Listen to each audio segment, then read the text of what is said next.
ಬರೆದ ಪತ್ರಿಕೆ 6ನೇ ಅಧ್ಯಾಯ ಮತ್ತೆ 10ನೇ ವಚನದಿಂದ 18ನೇ ವಚನ ಪೂರ್ತಿಯಾಗಿ ದಯಮಾಡಿ ಯಾರು ಗಟ್ಟಿಯಾಗಿ ಸ್ಪಷ್ಟವಾಗಿ ಓದ್ರಿ. ಎಫೆಸ 6:10-18.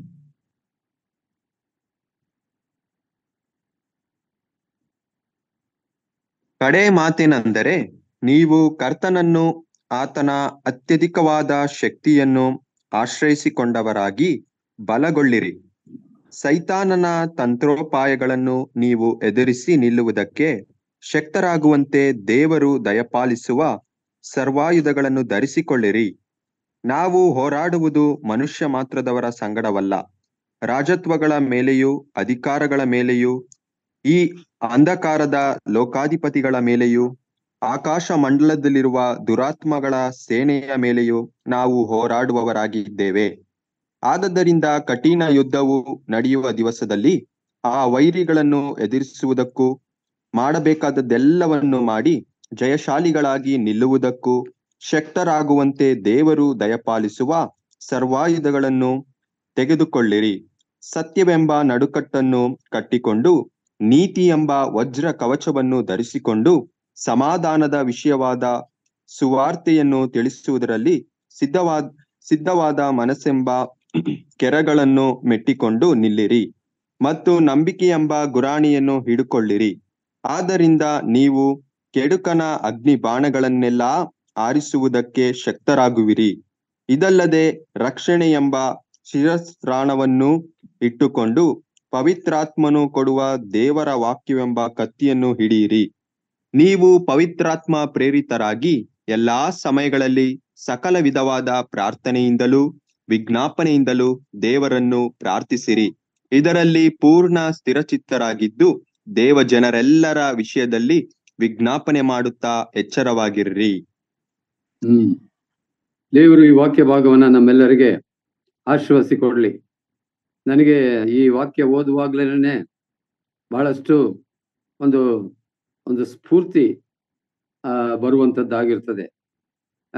ನಾನು ಅನ್ಸಿನಿ ನಿಮ್ಗೂ ಆ ಸ್ಫೂರ್ತಿ ಬಹಳ ಬಹಳ ಅವಶ್ಯ. ಯಾಕೆಂದ್ರೆ ಈ ಸನ್ನಿವೇಶ ಆ ರೀತಿ ಇದೆ, ಮತ್ತೆ ದೇವರ ವಾಕ್ಯ ಕೂಡ ಹಾಗೆ ಮಾತನಾಡುವಂಥದ್ದಾಗಿದೆ. ಮತ್ತು ದೇವರು ನಮ್ಮನ್ನ ಈ ಲೋಕದಲ್ಲಿ ಚೆನ್ನಾಗಿ ಸುಖವಾಗಿ ತಿಂದು ಮಲಗಿ ಸಮಯವನ್ನು ವ್ಯರ್ಥ ಮಾಡಲಿಕ್ಕೆ ನಮ್ಮನ್ನ ಇಡ್ಲಿಲ್ಲ. ಆತನು ಇಟ್ಟಿರುವಂಥದ್ದು ನಾವು ದೇವರ ವಾಕ್ಯವನ್ನು ಕಲಿತು ತಿಳಿದು ಅರ್ಥ ಮಾಡಿಕೊಂಡು ನಾವು ಸೈತಾನನನ್ನ ಎದುರಿಸಿ ನಿಲ್ಲುವುದಕ್ಕೆ ಶಕ್ತರಾಗುವ ಹಾಗೆ ದೇವರು ನಮಗೆ ದಯಪಾಲಿಸಿರುವಂತ ಅಸ್ತ್ರಗಳನ್ನ ನಾವು ಉಪಯೋಗಿಸಿಕೊಂಡು ಈ ಲೋಕದಲ್ಲಿ ನಿಜವಾಗಿಯೂ ಹೋರಾಟಗಾರರಾಗಿ ನಾವು ಜೀವಿಸಬೇಕು, ಬದುಕಬೇಕು ಎಂಬುದೇ ದೇವರ ಒಂದು ಚಿತ್ತ ಅದು ಆಗಿರ್ತದೆ. ಆದ್ರಿಂದ ಇಲ್ಲಿ ನಾವು ಓದಿದಂತಹ ವಾಕ್ಯಗಳಿಗಾಗಿ ದೇವರಿಗೆ ಸ್ತೋತ್ರ ಸಲ್ಲಿಸೋಣ. ನಾನು ನೆನೆಸ್ತೀನಿ, ಇದು ಯಾವಾಗಲೂ ಅಷ್ಟೇ ನೀವು ನಿಮ್ಮ ಪರ್ಸನಲ್ ಸ್ಟಡಿಯಲ್ಲಿ ಇದನ್ನ ಇಟ್ಕೊಳ್ರಿ. ಯಾಕೆಂದ್ರೆ ಇದನ್ನ ಇಲ್ಲೇ ಬಿಟ್ಬಿಡದೆ ನಾವು ನಮ್ಮ ಅನುದಿನದ ಒಂದು ಪರ್ಸನಲ್ ಸ್ಟಡಿಯಲ್ಲಿ ನಾವು ಇದನ್ನ ತಕ್ಕೊಂಡು ತಿರುಗಿ ಅದನ್ನ ಓದಿ ತಿರುಗಿ ಅದನ್ನ ಧ್ಯಾನ ಮಾಡಿ ಮತ್ತೆ ಪ್ರಾರ್ಥನೆ ಮಾಡುವಾಗ ದೇವರಿಂದ ಖಂಡಿತವಾಗಿಯೂ ನಾವು ಬಲವನ್ನ ನಾವು ಹೊಂದುವಂತವರಾಗಿರ್ತೇವೆ. ಅಂದ್ರೆ ಈ ದಿವಸಗಳಲ್ಲಿ ನಮಗೆ ದೈಹಿಕ ಬಲ ಇದೆ, ಅದು ತಕ್ಕ ಮಟ್ಟಿಗೆ ಇದೆ. ಆದರೆ ನಮಗೆ ಬೇಕಾದದ್ದು ಆತ್ಮೀಕ ಬಲ. ಈ ಆತ್ಮೀಕ ಬಲ ನಮಗೆ ಸಿಕ್ಕುವಂಥದ್ದು ದೇವರ ಪರಿಶುದ್ಧಾತ್ಮನು ಕೊಡುವಂತ ದೇವರ ವಾಕ್ಯದ ಮುಖಾಂತರವಾಗಿ ನಮಗೆ ದೊರಕುವಂಥದ್ದಾಗಿದೆ. ಈ ಒಂದು ಭಾಗ್ಯವನ್ನ ದೇವರು ನಮಗೆ ಅನುಗ್ರಹಿಸಿ ಕೊಟ್ಟಿದ್ದಾನೆ. ಆತನ ನಾಮಕ್ಕೆ ಸ್ತೋತ್ರವಾಗಲಿ. ಆದ್ರಿಂದ ಈ ಸ್ಟಡಿಯಲ್ಲಿ ಭಾಗವಹಿಸುವಂತ ಪ್ರತಿಯೊಬ್ಬ ವಿಶ್ವಾಸಿಗಳು, ಅವರು ಪುರುಷರೇ ಆಗಿರ್ಬೋದು, ಸ್ತ್ರೀಯರೇ ಆಗಿರ್ಬೋದು, ಯವನಸ್ಥರೇ ಆಗಿರ್ಬೋದು, ದಯಮಾಡಿ ಬಹಳ ಆಸಕ್ತಿಯನ್ನು ವಹಿಸ್ರಿ. ನೀವು ನಿಜವಾಗಿಯೂ ಒಂದು ರೀತಿಯಲ್ಲಿ ದೇವರು ನಿಮ್ಮನ್ನ ಕರ್ಕೊಂಡೋಗಿ ವಾರ್ಫೀಲ್ಡ್ ಮಧ್ಯದಲ್ಲಿ ಬಿಡ್ತಾನೆ ಅಂತ ತಿಳ್ಕೊಳ್ರಿ. ನೀವು ವಾರ್ಫೀಲ್ಡ್ ಮಧ್ಯದಲ್ಲಿ ಇದ್ದೀರಿ ಅಂತ ತಿಳ್ಕೊಂಬಿಡ್ರಿ. ವಾರ್ಫೀಲ್ಡ್ ಮಧ್ಯದಲ್ಲಿ ಇಟ್ಕೊಂಡು ಏನ್ ಮಾಡ್ತೀರಿ ಯೋಚನೆ ಮಾಡ್ರಿ. ಏನ್ ಮಾಡ್ಬೇಕು, ಯಾವ ರೀತಿಯಲ್ಲಿ ಹೋರಾಡ್ಬೇಕು, ಹೋರಾಡ್ಲೇಬೇಕು. ಹೋರಾಡದೆ ಹೋದ್ರೆ ಬೇರೆ ವಿಧಿನೇ ಇಲ್ಲ. ನಾವು ಹೋರಾಡದೆ ಹೋದ್ರೆ ನಾವು ವೈರಿಯ ಬಾಯಿಗೆ ನಾವು ಸುಲಭವಾಗಿ ನಾವು ಬಿದ್ದು ಹೋಗ್ತೇವೆ. ಅದರಿಂದ ನಾವು ದೇವರು ನಮ್ಮನ್ನ ಈ ಲೋಕದಲ್ಲಿ ಇಟ್ಟಿದ್ದಾನೆ ನಿಜವೇ. ನಾನು ಆಗ್ಲೇ ಹೇಳ್ದ ಹಾಗೆ ನಮ್ಮನ್ನ ಕರ್ಕೊಂಡೋಗಿ ಎಲ್ಲಿ ಇಟ್ಟಿದ್ದಾನೆ ಅಂದ್ರೆ ವಾರ್ಫೀಲ್ಡ್ ಮಧ್ಯದಲ್ಲಿ ನಿಲ್ಸ್ಬಿಟ್ಟಿದ್ದಾನೆ. ವಾರ್ಫೀಲ್ಡ್ ಮಧ್ಯದಲ್ಲಿ ನಾವು ಹೋರಾಡ್ಲೇಬೇಕು ಅಲ್ವೇ. ಒಬ್ಬ ಈಜು ಬರದೇ ಇರುವಂತ ಒಬ್ಬ ವ್ಯಕ್ತಿಯನ್ನ ತೋಡೋಗಿ ನೀರೊಳಗೆ ಎಸ್ಬಿಟ್ರೆ ಏನಾಗ್ತದೆ? ಅವನು ಮುಳುಗು ಹೋಗುವಂತ ಒಂದು ಪರಿಸ್ಥಿತಿ ಬಂದರೂ ಕೂಡ ಅವನೇನ್ ಮಾಡ್ತಾನೆ, ಆದಷ್ಟು ಈಜಲಿಕ್ಕೆ ಪ್ರಯತ್ನ ಮಾಡ್ತಾನೆ. ಕೈ ಕಾಲನ್ನ ಬಡ್ದು ಈ ದಡದಿಂದ ಆ ದಡಕ್ಕೆ ಸೇರಿ ಪ್ರಾಣವನ್ನು ಉಳಿಸ್ಕೊಳ್ಳಿಕ್ಕೆ ಪ್ರಯತ್ನ ಮಾಡ್ತಾನೆ. ಹಾಗೆಯೇ ನಮ್ಮ ಜೀವಮಾನ, ಇವತ್ತಿನ ಜೀವಮಾನ ಹಾಗೆಯೇ ಅದು ಇರುವಂತದ್ದು ಆಗಿರ್ತದೆ. ಆದ್ರಿಂದ ದೇವರು ನಮ್ಮನ್ನ ಕರ್ಕೊಂಡೋಗಿ ವಾರ್ಫೀಲ್ಡ್ ಮಧ್ಯದಲ್ಲಿ ಇಟ್ಬಿಟ್ಟಿದ್ದಾನೆ. ನಾವು ಹೋರಾಡಲೇಬೇಕಾಗಿದೆ. ನಮ್ಗೆ ಹೋರಾಟ ಬರೋದಿಲ್ಲ ಅಂತ ನಾವು ಹೇಳಕ್ ಆಗುದಿಲ್ಲ. ನಾವು ಹೋರಾಡಲೇಬೇಕು. ಆದ್ರೆ ಅದಕ್ಕೆ ಬೇಕಾದಂತ ಎಲ್ಲ ವಿಧವಾದಂತ ಅನುಕೂಲಗಳನ್ನ ಮತ್ತು ಸರ್ವಾಯುಧಗಳನ್ನ ದೇವರು ನಮಗೆ ಕೊಟ್ಟಿದ್ದಾನೆ, ಹೋರಾಡ್ಲಿಕ್ಕೆ ಕೊಟ್ಟಿದ್ದಾನೆ. ಆದ್ರಿಂದ ಇದನ್ನ ನಾವು ಉಪಯೋಗಿಸ್ಕೊಳ್ಬೇಕು, ಸದುಪಯೋಗ ಪಡಿಸ್ಕೊಳ್ಬೇಕು. ಮತ್ತೆ ನಾವು ಸೈತಾನನ ವಿರುದ್ಧವಾಗಿ ನಾವು ಹೋರಾಡುವಂತವ್ರು ನಾವು ಆಗಿರ್ತೇವೆ. ಆದ್ರೆ ಒಂದು ವಿಷಯ ತಿಳ್ಕೊಳ್ಬೇಕಾದ್ದು ಅದೇನಂತ ಹೇಳುವಾಗ, ನಾವು ಇತ್ತೀಚೆಗೆ ಎಷ್ಟೋ ಕೆಲವಾರು ವರ್ಷಗಳು ಬದುಕಿದಂಥವ್ರು ಅಷ್ಟೇನೆ. ಒಂದು 20, 40, 60, 70, 80 ವರ್ಷ ಬದುಕಿರುವಂತವ್ರು ಅಷ್ಟೇ ಅಲ್ವೇ. ಆದ್ರೆ ನಾವು ಹೋರಾಡುವಂಥದ್ದು ಯಾರ ಮೇಲೆ ಅಂದ್ರೆ ಸೈತಾನ್ ಮೇಲೆ. ಈ ಸೈತಾನ್ಗೆ ಎಷ್ಟು ವರ್ಷ ಆಗಿದೆಯೋ ಗೊತ್ತಿಲ್ಲ ನಮಗೆ. ಅವನು ದೇವರ ವಾಕ್ಯದಲ್ಲಿ ನಾವು ನೋಡ್ತೇವೆ, ದೇವರು ಸೃಷ್ಟಿ ಕ್ರಮದಿಂದ ಪ್ರಾರಂಭದಲ್ಲಿ ದೇವರು ತನ್ನ ದೂತರುಗಳನ್ನ ಸೃಷ್ಟಿ ಮಾಡಿದ. ಆಗಲಿಂದಲೂ ಅವನು ಜೀವಿಸ್ತಾ ಇದ್ದಾನೆ. ಅದರಿಂದ ಅವನಿಗೆ ಬಹಳ ಬಹಳ ಪುರಾತನ ಕಾಲದ ಘಟ ಸರ್ಪ ಎಂಬುದಾಗಿ ಅವನಿಗೆ ಹೆಸರುಂಟು. ಪುರಾತನ ಕಾಲ. ಸೊ ಅವನ ಮೇಲೆ ನಾವು ಹೋರಾಡುವುದು ಅಷ್ಟು ಸುಲಭ ಅಲ್ಲ, ಬಹಳ ಬಹಳ ಕಷ್ಟ. ಅದಕ್ಕೆ ನಾವು ಬಹಳಷ್ಟು ಪ್ರಾರ್ಥನೆ ಮಾಡ್ಬೇಕಾಗಿದೆ, ಪ್ರಿಪರೇಷನ್ ಮಾಡ್ಬೇಕಾಗಿದೆ, ದೇವರ ವಾಕ್ಯದಲ್ಲಿ ಆಳವಾಗಿ ನೆಲೆಗೊಳ್ಳಬೇಕಾಗಿದೆ, ಪ್ರಾರ್ಥನೆ ಮಾಡ್ಬೇಕಾಗಿದೆ. ಮತ್ತೆ ಹೋರಾಡುವಂತ ಕ್ರಮ ಅದು ಹೇಗೆ ಎಂಬುದಾಗಿ ಚೆನ್ನಾಗಿ ತಿಳ್ಕೊಳ್ಬೇಕಾಗಿದೆ, ಅದನ್ನ ಅಭ್ಯಾಸ ಮಾಡ್ಬೇಕಾಗಿದೆ.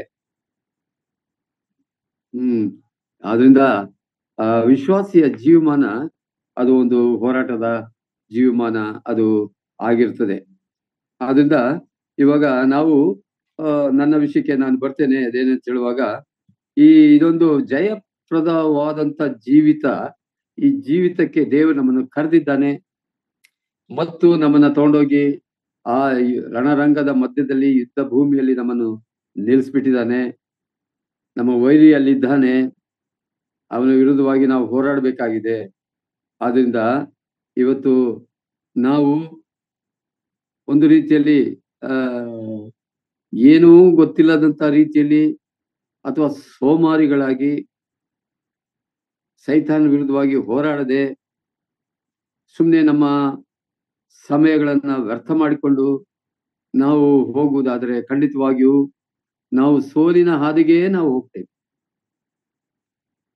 ಅದರಿಂದ ದೇವರು ನಮ್ಮನ್ನ ಅದಕ್ಕಾಗಿ ಕರೀಲಿಲ್ಲ. ನಾವು ಹೋರಾಡ್ಬೇಕು. ಆದ್ರೆ ಒಂದ್ ಸಂಗತಿ ಏನ್ ಗೊತ್ತಾ, ಈ ಹೋರಾಟದಲ್ಲಿ ನಾವು ಭಯ ಪಡುವಂತ ಅವಶ್ಯಕತೆ ಇಲ್ಲ ನಾವು. ಯಾಕೆಂದ್ರೆ ನಮ್ಮ ಕರ್ತನಾದ ಯೇಸು ಕ್ರಿಸ್ತನು ಜಯಶಾಲಿಯಾಗಿದ್ದಾನೆ. ಆತನು ಈ ಲೋಕದಲ್ಲಿ ಜೀವಿಸುವಾಗ ಆತನು ಆ ಆತನಿಗೆ ಬರ್ತಕ್ಕಂಥ ಎಲ್ಲ ವಿರೋಧವಾದಂತ ಸಂಗತಿಗಳ ಮೇಲೆ ಆತನು ಹೋರಾಟ ಮಾಡ್ದ. ಲೋಕದ ಮೇಲೆ, ಲೋಕದ ವಿರುದ್ಧವಾಗಿ, ಪಾಪದ ವಿರುದ್ಧವಾಗಿ, ಸೈತಾನನ ವಿರುದ್ಧವಾಗಿ, ಅವನ ತಂತ್ರೋಪಾಯಗಳ ವಿರುದ್ಧವಾಗಿ, ಮತ್ತೆ ಇನ್ನು ಈ ದುರಾತ್ಮಗಳ ವಿರುದ್ಧವಾಗಿ, ಹೀಗೆ ಆತನು ಹೋರಾಟ ಮಾಡಿದ್ದಾನೆ. ಇವತ್ತು ನಾವು ಕರ್ತನಾದ ಯೇಸು ಕ್ರಿಸ್ತನ ಪಕ್ಷದಲ್ಲಿ ನಾವಿದ್ದೇವೆ. ನಮ್ಮ ಕರ್ತನಾದ ಯೇಸು ಕ್ರಿಸ್ತನು ನಮಗಾಗಿ ಆತನು ಹೋರಾಟವನ್ನು ಮಾಡುವಂತವನಾಗಿರ್ತಾನೆ. ನಾವೇ ಹೋರಾಡುವುದಕ್ಕೆ ಕರ್ತನು ಬಿಡೋದಿಲ್ಲ, ಆದ್ರೆ ನಮಗೆ ಸಹಾಯ ಮಾಡ್ತಾನೆ. ನಮಗೆ ಹೋರಾಟ ಮಾಡ್ಲಿಕ್ಕೆ ಆತನು ಸಹಾಯ ಮಾಡುವಂತವನು ಆತನು ಆಗಿರ್ತಾನೆ. ಈಗ ಇಲ್ಲಿ ನಾವು ಓದಿದಂತ ಭಾಗದಲ್ಲಿ ಏನಂತ ಹೇಳುವಾಗ ಇಲ್ಲಿ ಕಡೇ ಮಾತೇನೆಂದರೆ ಎಂಬುದಾಗಿ ಇಲ್ಲಿ ಪ್ರಾರಂಭ ಮಾಡಿದ. ಕಡೇ ಮಾತು ಏನೆಂದರೆ, ನೀವು ಕರ್ತನನ್ನು ಆತನ ಅತ್ಯಧಿಕವಾದ ಶಕ್ತಿಯನ್ನು ಆಶ್ರಯಿಸಿಕೊಂಡವರಾಗಿ ಬಲಗೊಳ್ಳಿರಿ. ಸೈತಾನನ ತಂತ್ರೋಪಾಯಗಳನ್ನು ನೀವು ಎದುರಿಸಿ ನಿಲ್ಲುವುದಕ್ಕೆ ಶಕ್ತರಾಗುವಂತೆ ದೇವರು ದಯಪಾಲಿಸಿರುವ ಸರ್ವಾಯುಧಗಳನ್ನು ಧರಿಸಿಕೊಳ್ಳಿರಿ. ಬಹಳ ಗಂಭೀರವಾದಂತಹ ಒಂದು ವಿಷಯಕ್ಕೆ ನಾವು ಬರ್ತಾ ಇದ್ದೇವೆ. ಕಳೆದ ಸಾರಿ ನಾವು ಈ ಹೋರಾಟಕ್ಕೆ ದೇವರು ನಮಗೆ ದಯಪಾಲಿಸಿರುವಂತ ಸರ್ವಾಯುಧಗಳಲ್ಲಿ ಸತ್ಯವೆಂಬ ನಡುಕಟ್ಟನ್ನ ಕುರಿತಾಗಿ ಧ್ಯಾನ ಮಾಡಿದ್ದೇವೆ. ಆಮೇಲೆ ನೀತಿಯ ಕುರಿತಾಗಿ ಧ್ಯಾನ ಮಾಡಿದ್ದೇವೆ. ಇವತ್ತು ಅದರ ಜೊತೆಯಲ್ಲಿರುವಂತಹ ವಜ್ರ ಕವಚದ ಕುರಿತಾಗಿ ನಾವು ಸ್ವಲ್ಪ ಧ್ಯಾನ ಮಾಡೋಣ. ಇವತ್ತು ವಜ್ರ ಕವಚ ಅಂತ ಹೇಳುವಾಗ ಬ್ರೆಸ್ಟ್ ಪ್ಲೇಟ್, ವಜ್ರ ಕವಚ. ಹಿಂದಿನ ಕಾಲದಲ್ಲಿ ಹೋರಾಡುವಾಗ ಅವರು ವಜ್ರ ಕವಚವಿಲ್ಲದೆ ಹೋರಾಡ್ತಾ ಇರ್ಲಿಲ್ಲ. ಅವರು ವಜ್ರ ಕವಚ ಬೇಕೇ ಬೇಕಾಗಿತ್ತು. ಕಾರಣವೇನೆಂತ ಹೇಳುವಾಗ ವಜ್ರ ಕವಚ ಧರಿಸದೆ ಹೋರಾಟ ಮಾಡುವುದಾದ್ರೆ ಅವನಿಗೆ ಮರಣ ಆದಷ್ಟು ಬೇಗನೆ ಅವನು ಮರಣಕ್ಕೆ ತುತ್ತಾಗ್ಬಿಡ್ತಾನೆ.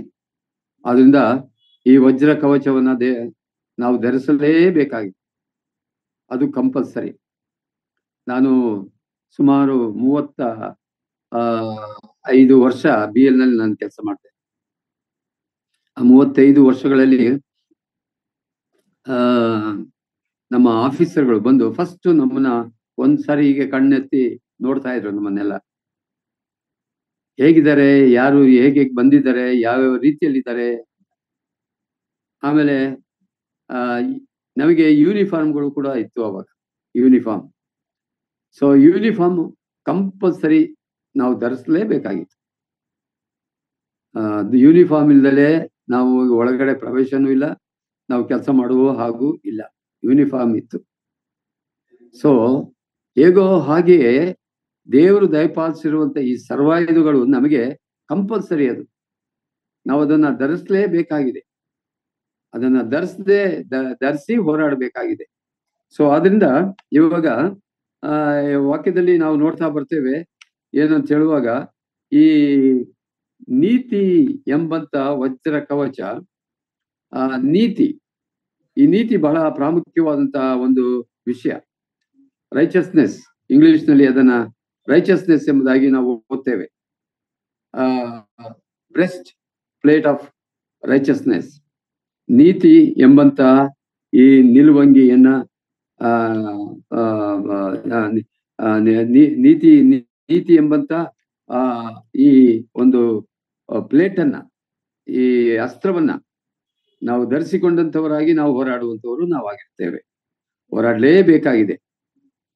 ಆದ್ರೆ ಒಂದು ವಿಷಯ ಏನಂತ ಹೇಳುವಾಗ ನಾನು ಆಗ್ಲೇ ಹೇಳ್ತಾ ಬಂದೆ, ಇಲ್ಲಿ ನೀತಿ ಎಂಬಂತ ವಿಷಯಕ್ಕೆ ನಾನು ಕಳೆದ ಸಾರಿ ನಾವು ಧ್ಯಾನ ಮಾಡ್ತಾ ಬಂದಿದ್ದೇವೆ. ಇದು ಬಹಳ ಪ್ರಧಾನವಾದಂತ ಒಂದು ಅಂಶ. ಏನಂತ ಹೇಳುವಾಗ ದೇವರ ವಾಕ್ಯದಲ್ಲಿ ನಾವು ಸತ್ಯವೇದದಲ್ಲಿ ಹಳೆಯ ಪುಸ್ತಕ the oldest book of the Bible ಯಾವ್ದು ಗೊತ್ತೀರಾ? ಯಾರು ಹೇಳ್ತೀರಾ? The oldest book of the Bible ಯಾರು ಯೋಬ. ಮಾತಾಡ್ತೀರಾ ಸ್ವಲ್ಪ? ಯೋಬ್. ಯೋಬ. ಯೋಬನ ಪುಸ್ತಕ. ಹೌದೌದು, ಯೋಬನ ಪುಸ್ತಕ ಅಲ್ವೇ? ಆ ಯೋಬನ ಪುಸ್ತಕದಲ್ಲಿ ಒಂದು ಮಾತು ಹೇಳಲ್ಪಟ್ಟಿದೆ. ಅದೇನಂದ್ರೆ ಯೋಬನ ಪುಸ್ತಕ ಅದರೊಳಗೆ 16ನೇ ಅಧ್ಯಾಯ 15ನೇ ಅಧ್ಯಾಯ 15, ಆಮೇಲೆ 14 ಮತ್ತು 15ನೇ ವಚನ, 14 ಮತ್ತು 15ನೇ ವಚನ ಸ್ವಲ್ಪ ಓದ್ತೀರಾ? ನರರು ಎಷ್ಟರವನು, ಅವನು ಪರಿಶುದ್ಧನಾಗಿರುವುದು ಸಾಧ್ಯವೋ? ಸ್ತ್ರೀಯಲ್ಲಿ ಹುಟ್ಟಿದವನು ನೀತಿವಂತನಾಗಿರಬಹುದೇ? ಆಹಾ, ತನ್ನ ದೂತರಲ್ಲಿಯೂ ಆತನು ನಂಬಿಕೆ ಇಡಲಿಲ್ಲ. ಆಕಾಶವು ಸಾಕು. ಇಲ್ಲಿ ಒಂದು ವಾಕ್ಯ ಹೇಳ್ತದೆ. ಏನ್ ಹೇಳ್ತೆ ಅದು? ಇವನು ಹೇಳ್ತಾನೆ ಏನು, ನರನು ಎಷ್ಟರವನು, ಅವನು ಪರಿಶುದ್ಧನಾಗಿರುವುದು ಸಾಧ್ಯವೇ? ಇದು ಭಕ್ತನಾದಂತ ಯೋಬನು ಹೇಳುವಂತ ಮಾತು. ಅವನೇನು ಹೇಳ್ತಾನೆ ಆಮೇಲೆ, ಸ್ತ್ರೀಯಲ್ಲಿ ಹುಟ್ಟಿದವನು ನೀತಿವಂತನಾಗಿರಬಹುದೇ? ಇವಾಗ ಈ ನೀತಿ ವಿಷಯವಾಗಿ ನಾವು ಸಾಕಷ್ಟು ಕಲಿತಾ ಬಂದಿದ್ದೇವೆ. ಆದ್ರಿಂದ ಈ ಯೋಬನು ಹೇಳುವಂತ ಮಾತಂದ್ರೆ, ಸ್ತ್ರೀಯಲ್ಲಿ ಹುಟ್ಟಿದವನು ನೀತಿವಂತನಾಗಿರಬಹುದೇ? ಆಹಾ, ತನ್ನ ದೂತರಲ್ಲಿಯೂ ಆತನು ನಂಬಿಕೆ ಇಡುವುದಿಲ್ಲ. ಅಂದ್ರೆ ಅರ್ಥವೇನು ಅಂದ್ರೆ, ಇಲ್ಲಿ ವಾಕ್ಯದಲ್ಲಿ ನಾವು ನೋಡುವಂಥದ್ದು ಏನಂದ್ರೆ, ಸ್ತ್ರೀಯಲ್ಲಿ ಹುಟ್ಟಿದವನು ನೀತಿವಂತನಾಗಿರ್ಲಿಕ್ಕೆ ಆಗುವುದಿಲ್ಲ, ಅಸಾಧ್ಯ ಅದು. ಅದಕ್ಕೆ ದೇವರ ವಾಕ್ಯ ಹೇಳ್ತದೆ ಏನಂದ್ರೆ, ನೀತಿವಂತನೂ ಇಲ್ಲ, ಒಬ್ಬನಾದ್ರೂ ಇಲ್ಲ. ರೋಮ ಪತ್ರಿಕೆ 3ನೇ ಅಧ್ಯಾಯ 10ನೇ ವಚನ ಸ್ವಲ್ಪ ಓದ್ರಿ ಅದನ್ನ ಹಾಗೆ. ರೋಮ 3:10.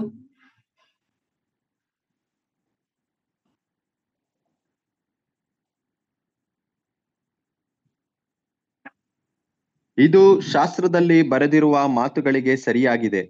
ಅವು ಯಾವವೆಂದರೆ, ನೀತಿವಂತನೂ ಇಲ್ಲ, ಒಬ್ಬನಾದರೂ ಇಲ್ಲ, ತಿಳುವಳಿಕೆಯುಳ್ಳವನು ಇಲ್ಲ, ದೇವರನ್ನು ಹುಡುಕುವವನು ಇಲ್ಲ, ಎಲ್ಲರೂ ದಾರಿ ತಪ್ಪಿ ನಡೆಯುತ್ತಾರೆ, ಎಲ್ಲರೂ. ನೋಡಿ, ಇಲ್ಲಿ ವಾಕ್ಯದಲ್ಲಿ ನಾವು ನೋಡ್ತೇವೆ, there is none righteous people in the world. ಒಬ್ಬನು ನೀತಿವಂತನೆಂಬಂತ ವ್ಯಕ್ತಿ ಒಬ್ಬನೂ ಇಲ್ಲ. ಆದ್ರೆ ಇರುವುದಾದ್ರೆ ಒಬ್ಬನೇ, ಅದು ನಮ್ಮ ಕರ್ತನಾಗಿರುವಂತ ಯೇಸು ಕ್ರಿಸ್ತನು ತಾನೇ ಆಗಿದ್ದಾರೆ. ಆತನೊಬ್ಬನೇ ನೀತಿವಂತ. ಇವತ್ತು ನಾವು ಬಹಳ ಗಂಭೀರವಾದ ವಿಷಯಕ್ಕೆ ನಾವು ಸ್ಟಡಿ ಮಾಡ್ತಾ ಇದ್ದೇವೆ. ಅದೇನಂತ ಹೇಳುವಾಗ, ಈ ನೀತಿವಂತನಾಗುವುದು ಹೇಗೆ? ಇವನು ಯಾರು ಯೋಬನು ಕೇಳಿದಂತ ಪ್ರಶ್ನೆ. ಒಬ್ಬ ಮನುಷ್ಯನು, ಒಬ್ಬ ಪಾಪಿ ನೀತಿವಂತನಾಗುವುದು ಹೇಗೆ? ಇಲ್ಲಿ ನಾವು ನೋಡ್ತೇವೆ, ಅವನ ಪುಣ್ಯ ಕ್ರಿಯೆಗಳು ಸಾಮಾನ್ಯವಾಗಿ ಮನುಷ್ಯ ಉಪಯೋಗಿಸುವಂತಹದ್ದು.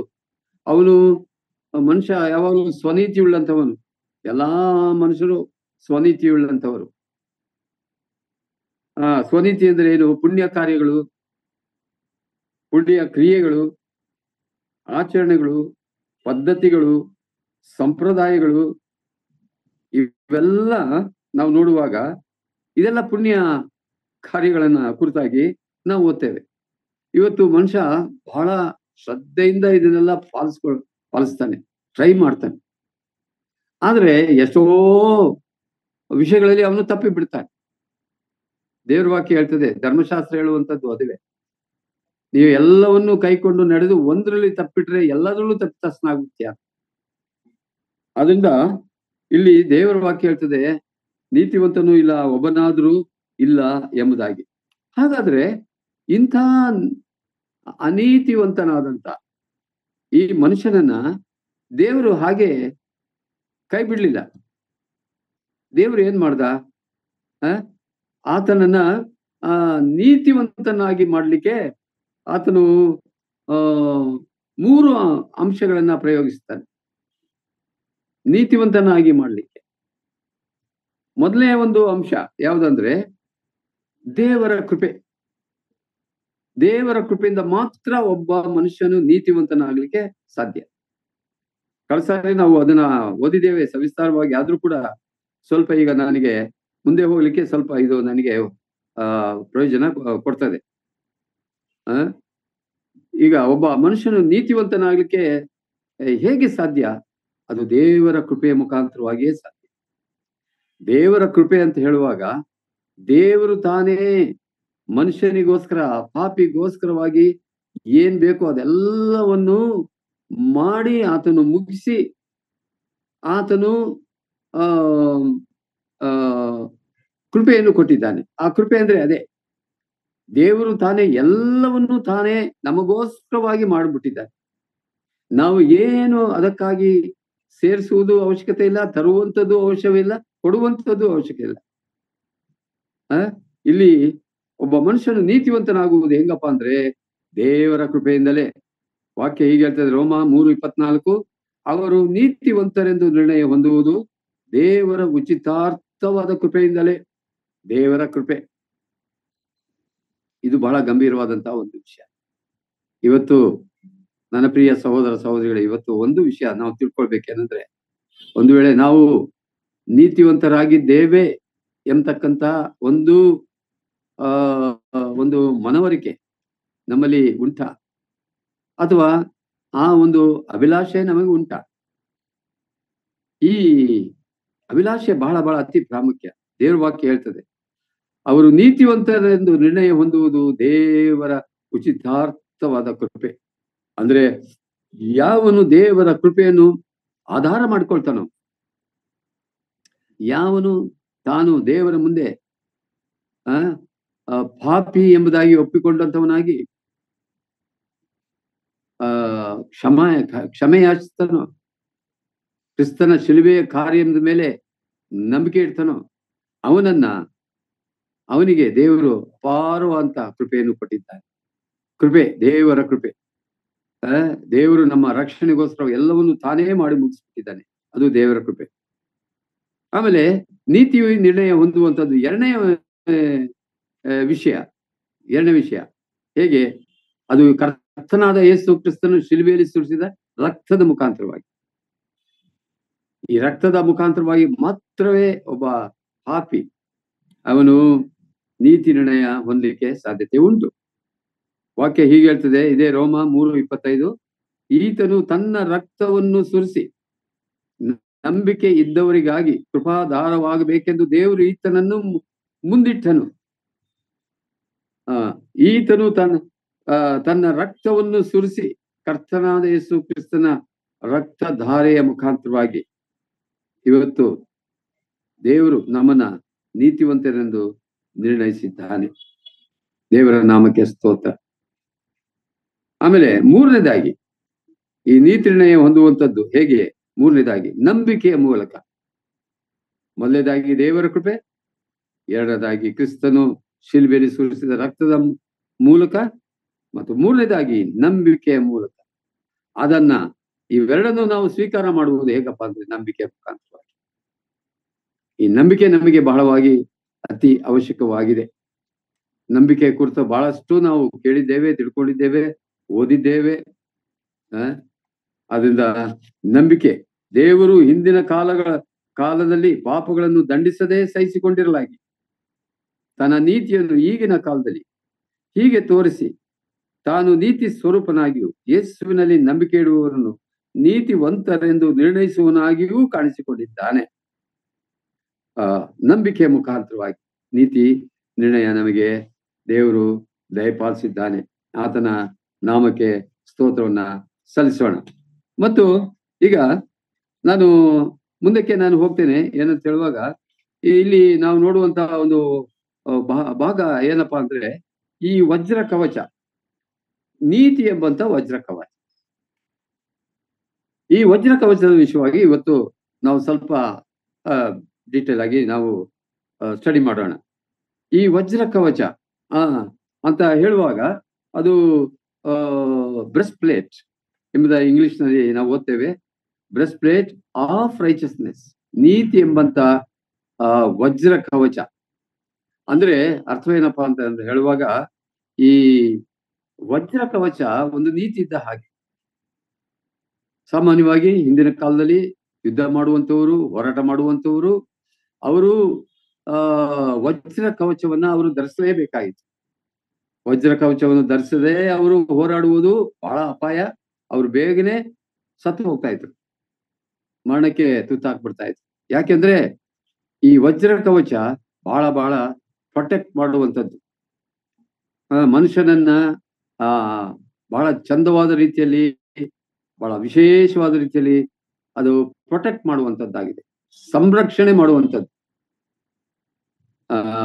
ಅಂದ್ರೆ ಅರ್ಥವೇನಂತ ಹೇಳುವಾಗ, ವೈರಿಗಳ ಮೂಲಕವಾಗಿ ಬರುವಂತ ಎಲ್ಲ ವಿಧವಾದಂತ ಒಂದು ಮದ್ದು ಗುಂಡುಗಳಾಗಲಿ, ಕತ್ತಿ ಏಟಾಗಲಿ, ಅಥವಾ ಈಟಿಯ ತಿವಿತವಾಗಲಿ, ಮತ್ತೊಂದಾಗಲಿ, ಇವುಗಳೆಲ್ಲವುಗಳಿಂದ ತಪ್ಪಿಸ್ಕೊಳ್ಬೇಕಾದ್ರೆ ವಜ್ರ ಕವಚ ಬಹಳ ಅತಿ ಪ್ರಾಮುಖ್ಯವಾದಂಥದ್ದು ಅದು ಆಗಿತ್ತು ಆಗಿನ ಕಾಲದಲ್ಲಿ. ಆದ್ರಿಂದ ಅದೇ ಮಾತನ್ನ ಇವತ್ತು ಅಪೊಸ್ತಲನಾದ ಪೌಲನು ನಮಗೆ ತಿಳಿಸ್ತಾನೆ. ಇವತ್ತು ನಾವು ಭೂಲೋಕದಲ್ಲಿದ್ದೇವೆ, ರಕ್ಷಿಸಲ್ಪಟ್ಟಿದ್ದೇವೆ, ಯೇಸು ಕ್ರಿಸ್ತನ ಮೇಲೆ ನಂಬಿಕೆಯಲ್ಲಿ ನಾವು ಜೀವಿಸ್ತಾ ಇದ್ದೇವೆ. ಆದ್ರೆ ನಾವು ಕೂಡ ಹೋರಾಟ ಮಾಡುವಂತವರು ನಾವಾಗಿರುತ್ತೇವೆ. ವೈರಿ ಇದ್ದಾನೆ, ಸೈತಾನ್ ಇದ್ದಾನೆ. ಅವನು ಯಾವಾಗ್ಲೂ ನಮಗೆ ವಿರುದ್ಧವಾಗಿ ಅವನು ಕೆಲಸ ಮಾಡ್ತಾನೆ, ಕುತಂತ್ರಗಳನ್ನು ಮಾಡ್ತಾನೆ, ಅಡ್ಡಿ ಆತಂಕಗಳನ್ನ ತರ್ತಾನೆ, ಏನೆಲ್ಲಾ ಮಾಡ್ತಾನೆ. ಅವನಿಗೆ ಆದಿ ಘಟ ಸರ್ಪ ಎಂಬುದಾಗಿ ಕೂಡ ಹೆಸರುಂಟು. ಈಗಲೇ ತಾನೇ ನಮ್ಮ ಸಹೋದರು ಹೇಳ್ತಾ ಬಂದ್ರು ಅವನ ಕುರಿತಾಗಿ ಕೆಲವಾರು ವಿಷಯಗಳನ್ನ. ಹೌದು, ಈ ವಜ್ರ ಕವಚ ಬಹಳ ಬಹಳ ಅತಿ ಪ್ರಾಮುಖ್ಯವಾದಂಥದ್ದು. ಈ ವಜ್ರ ಕವಚನ ಧರಿಸಲೇಬೇಕು. ಧರಿಸದೆ ಹೋದ್ರೆ ಹೋರಾಟ ಮಾಡ್ಲಿಕ್ಕೆ ಆಗುವುದೇ ಇಲ್ಲ. ಆದ್ರಿಂದ ಈ ವಜ್ರ ಕವಚ 3 ಪ್ರಾಮುಖ್ಯವಾದಂತ ವಿಷಯಗಳನ್ನ ರಕ್ಷಣೆ ಮಾಡ್ತದೆ. ಮೊದಲನೇದಾಗಿ ಅದು ಹೊಟ್ಟೆಯನ್ನ ಅದು ಸಂರಕ್ಷಣೆ ಮಾಡ್ತದೆ, ಹೊಟ್ಟೆ. ಯಾಕೆಂದ್ರೆ ಈ ವಜ್ರ ಕವಚ ಧರಿಸುವಾಗ ಅದು ಎದೆ ಹೊಟ್ಟೆ ತನಕ ಅವರು ಅದನ್ನ ಧರಿಸ್ತಾರೆ. ಸೊ ಆದ್ರಿಂದ ಈ ಹೊಟ್ಟೆಯನ್ನು ಅದು ಸಂರಕ್ಷಣೆ ಮಾಡುತ್ತದೆ. ಅದರಿಂದ ಹೋರಾಟ ಮಾಡುವಂತವನು ಬಹಳ ಪ್ರಾಮುಖ್ಯವಾಗಿ ಕೆಲವಾರು ಆತನ ದೇಹದ ಅಂಗಗಳನ್ನ ಆತನು ಸಂರಕ್ಷಣೆ ಮಾಡ್ಕೊಳ್ಬೇಕಾದ್ರೆ ಅದು ಬಹಳ ಪ್ರಾಮುಖ್ಯವಾದದ್ದು. ಏನಂದ್ರೆ ವಜ್ರ ಕವಚ ಅವನು ಧರಿಸಲೇಬೇಕು. ಈ ಧರಿಸುವಾಗ ಅದು ಹೊಟ್ಟೆಯನ್ನ ಅದು ಕಾಪಾಡ್ತದೆ. ಈ ಹೊಟ್ಟೆ ಯಾವುದಕ್ಕೆ ಗುರುತಾಗಿದೆ? ಒಂದು ವೇಳೆ ಈ ನಮಗೆ ದೈಹಿಕವಾದ ಹೊಟ್ಟೆ ಇದೆ ಅಲ್ವೇ, ಆದ್ರೆ ಈ ಹೊಟ್ಟೆ ಅದು ಕೆಲವಾರು ಆತ್ಮಿಕವಾದಂತ ವಿಷಯಗಳನ್ನ ನಮಗೆ ತಿಳಿಸ್ತದೆ. ಏನದು? ಅದು ಏನು ಅಂತ ಹೇಳುವಾಗ ಅದು ಉದಾಹರಣೆ, ಹೊಟ್ಟೆ ಕಿಚ್ಚು ಅಂತ ಹೇಳ್ತೀವಿ, ಹೊಟ್ಟೆ ಉರಿ ಅಂತ ಹೇಳ್ತೀವಿ. ನಾನು ಕಂಡ್ರೆ ಹೊಟ್ಟೆ ಉರಿ, ನಾನು ನೋಡಿದ್ರೆ ಹೊಟ್ಟೆ ಕಿಚ್ಚು ಅಂತ ಈಗೆಲ್ಲ ಕೆಲವಾರು ವರ್ಡ್ಗಳನ್ನ ಉಪಯೋಗಿಸ್ತೀವಿ ನಾವು. ನೋಡಿ, ಅದೇ ಪ್ರಯೋಗಗಳನ್ನ ಇಲ್ಲಿ ನಾವು ಇದಕ್ಕೆ ಅನ್ವಯ ಮಾಡ್ಕೊಳ್ಬೇಕಾಗಿದೆ.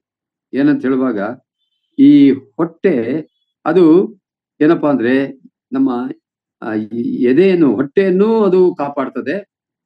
ಆಮೇಲೆ ಈ ಹೊಟ್ಟೆಯಿಂದ ಏನೆಲ್ಲ ಸಂಗತಿ ಬರ್ತದೆ? ಕೆಲವಾರು ಭಾವನೆಗಳು ಹುಟ್ಟುತ್ತದೆ. ಭಾವನೆಗಳು ಹೊಟ್ಟೆ ಒಳಗಿಂದ ಬರ್ತದೆ. ನಾನು ಆಗ್ಲೇ ಹೇಳಿದೆ, ಹೊಟ್ಟೆ ಕಿಚ್ಚು, ಹೊಟ್ಟೆ ಉರಿ, ಇದೆಲ್ಲ ಅಲ್ಲಿಂದನೇ ಬರ್ತದೆ. ಆಮೇಲೆ ಕೆಲವರ ವಿಷಯವಾಗಿ ಅಪಾರ್ಥ ಮಾಡ್ಕೊಳ್ತೇವೆ. ಇದೆಲ್ಲ ಎಲ್ಲಿಂದ ಬರ್ತದೆ? ಹೊಟ್ಟೆಯಿಂದನೇ ಬರುತ್ತೆ, ಅಪಾರ್ಥ. ಆಮೇಲೆ ಕೆಲವರ ವಿಷಯವಾಗಿ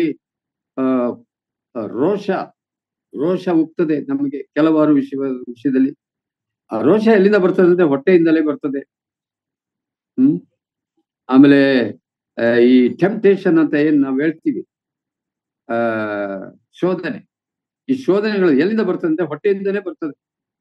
ಕೆಲವಾರು ಶೋಧನೆ, ಈಗ ಉದಾಹರಣೆ ಈ ಹೊಟ್ಟೆಯಿಂದ ನಮಗೆ ಬಹಳಷ್ಟು ಶೋಧನೆಗಳಿದೆ.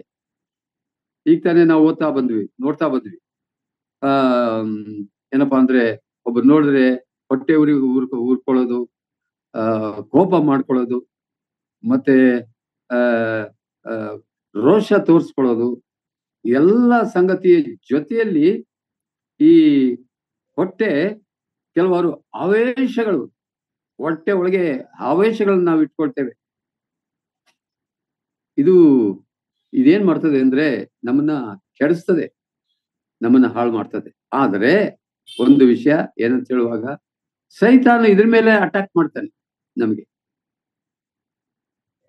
ನಮ್ಮ ನಮ್ಮ ನಮ್ಮ ಆ ಆ ದೇಹದ ಮುಖಾಂತರವಾಗಿ ಏನು ಮಾಡ್ತಾ ನಾವು ಕೆಲವಾರು ರೋಷಗಳನ್ನ ಇಟ್ಕೊಳ್ತೇವೆ, ಅಪಾರ್ಥಗಳನ್ನ ಇಟ್ಕೊಳ್ತೇವೆ, ಕೋಪಗಳನ್ನ ಇಟ್ಕೊಳ್ತೇವೆ, ಮತ್ತೆ ಕೆಲವಾರು ಏನಪ್ಪಾ ಅಂದ್ರೆ ಹೊಟ್ಟೆ ಕಿಚ್ಚುಗಳನ್ನ ಇಟ್ಕೊಳ್ತೇವೆ, ಹೊಟ್ಟೆ ಉರಿಯನ್ನು ಇಟ್ಕೊಳ್ತೇವೆ. ಇದೆಲ್ಲ ಎಲ್ಲಿಂದ ಬರ್ತದೆ ಅಂದ್ರೆ ಹೊಟ್ಟೆಯಿಂದಾನೆ. ಆದ್ರಿಂದ ಈ ಹೊಟ್ಟೆಯನ್ನ ನಾವೇನ್ ಮಾಡ್ಬೇಕು ಅಂದ್ರೆ ಅದನ್ನ ಪ್ರೊಟೆಕ್ಟ್ ಮಾಡ್ಕೋಬೇಕು. ಈ ಹೊಟ್ಟೆಯನ್ನ ಪ್ರೊಟೆಕ್ಟ್ ಮಾಡ್ಕೊಳ್ಬೇಕಾದ್ರೆ ಅದಕ್ಕೆ ವಜ್ರ ಕವಚ ತುಂಬಾ ತುಂಬಾ ಬಹಳ ಬಹಳ ಅತಿ ಪ್ರಾಮುಖ್ಯವಾದ. ಎರಡನೇದಾಗಿ ಈ ವಜ್ರ ಕವಚ ಅದು ಏನ್ ಮಾಡ್ತದೆ ಅಂದ್ರೆ ನಮ್ಮ ಎದೆಯನ್ನು ಮುಚ್ಚುತ್ತೆ. ನಮ್ಮ ಎದೆ, ಹೊಟ್ಟೆ ಮೊದಲು, ಆಮೇಲೆ ಎದೆ ಬಹಳ ಅತಿ ಪ್ರಾಮುಖ್ಯವಾದಂತಹ ಒಂದು ಭಾಗ ಅದು ಆಗಿರ್ತದೆ. ಎದೆ ಅದು ಒಳಗೆ ಹಾರ್ಟ್ ಇರ್ತದೆ, ಮತ್ತೆ ರಕ್ತನಾಳಗಳಿರ್ತದೆ, ಮತ್ತೆ ಬೇರೆ ಬೇರೆ ಏನೆಲ್ಲಾ ಸಂಗತಿಗಳು ಇರ್ತದೆ ಎದೆ. ಅದೆಲ್ಲದಕ್ಕಿಂತ ಮಿಗಿಲಾಗಿ ಈ ಎದೆ ಒಳಗೆ ಬಹಳಷ್ಟು ಆಲೋಚನೆಗಳನ್ನ ನಾವು ಕ್ರಿಯೇಟ್ ಮಾಡ್ಕೊಳ್ತೇವೆ. ಬಹಳಷ್ಟು ಆಲೋಚನೆಗಳು, ಯೋಚನೆ ಮಾಡೋದು, ಯೋಚನೆ ಮಾಡಿ ಇಟ್ಬಿಡೋದು, ಬೇಡದೇ ಇರೋ ವಿಷಯವಾಗಿ ಯೋಚನೆ ಮಾಡೋದು. ಎಷ್ಟೋ ಸಾರಿ ನಾವು ಒಬ್ಬನೇ ಹೋಗುವಾಗ ಅಥವಾ ಬರುವಾಗ, ಪ್ರಯಾಣ ಮಾಡುವಾಗ ಈ ಯೋಚನೆಗಳಿಗೆ ಏನು ಕಡಿಮೆ ಇರಲ್ಲ. ಒಂದಾದ್ಮೇಲೆ ಅನೇಕ ಯೋಚನೆಗಳು. ಆದ್ರೆ ವಿಶೇಷವಾಗಿ ಕೆಟ್ಟ ಯೋಚನೆಗಳು ನಮ್ಮಲ್ಲಿ ಆಗಿಂದಾಗೆ ಅದು ಉಗ್ತಾ ಇರುತ್ತೆ, ಬರ್ತಲೇ ಇರ್ತದೆ. ನಾವೆಷ್ಟೇ ಒಳ್ಳೆಯವರಾಗಿದ್ದಾಗ್ಯೂ, ಎಷ್ಟೇ ಭಕ್ತರಾಗಿದ್ದಾಗ್ಯೂ, ಎಷ್ಟೇ ದೇವರ ವಾಕ್ಯ ತಿಳ್ಕೊಂಡಾಗ್ಯೂ ಕೂಡ ಈ ಕೆಟ್ಟ ಆಲೋಚನೆಗಳು ಎಲ್ಲಿಂದ ಬರ್ತದಪ್ಪ ಅಂದ್ರೆ ನಮ್ಮ ಮನಸ್ಸಿನಿಂದ ಬರ್ತದೆ, ಎದೆಯ ಭಾಗದಿಂದಲೇ ಬರ್ತದೆ. ಸೊ ಅದು ಏನ್ ಮಾಡ್ತದೆ ಅಂದ್ರೆ ನಮ್ಮ ಮನಸ್ಸನ್ನ ಕೆಡಿಸ್ತದೆ, ನಮ್ಮ ಜೀವಿತವನ್ನು ಕೆಡಿಸ್ತದೆ, ನಮ್ಮನ್ನ ಅಡ್ಡದಾರಿಗೆ ನಡೆಸ್ತದೆ, ನಮ್ಮ ದೇವರಿಗೆ ವಿರೋಧವಾಗಿ ನಡೆಸ್ತದೆ, ದೇವರ ವಿರೋಧ ಪಾಪ ಮಾಡುವಂತೆ ನಮ್ಮನ್ನು ನಡೆಸ್ಬಿಡುತ್ತೆ. ಸೊ ಆದ್ರಿಂದ ಇವಾಗ ಅದ್ರ ಮೇಲೆ ನಮಗೆ ಜಯ ಸಿಗ್ಬೇಕಾದ್ರೆ ಅದನ್ನ ನಾವು ಪ್ರೊಟೆಕ್ಟ್ ಮಾಡಬೇಕಾಗಿದೆ.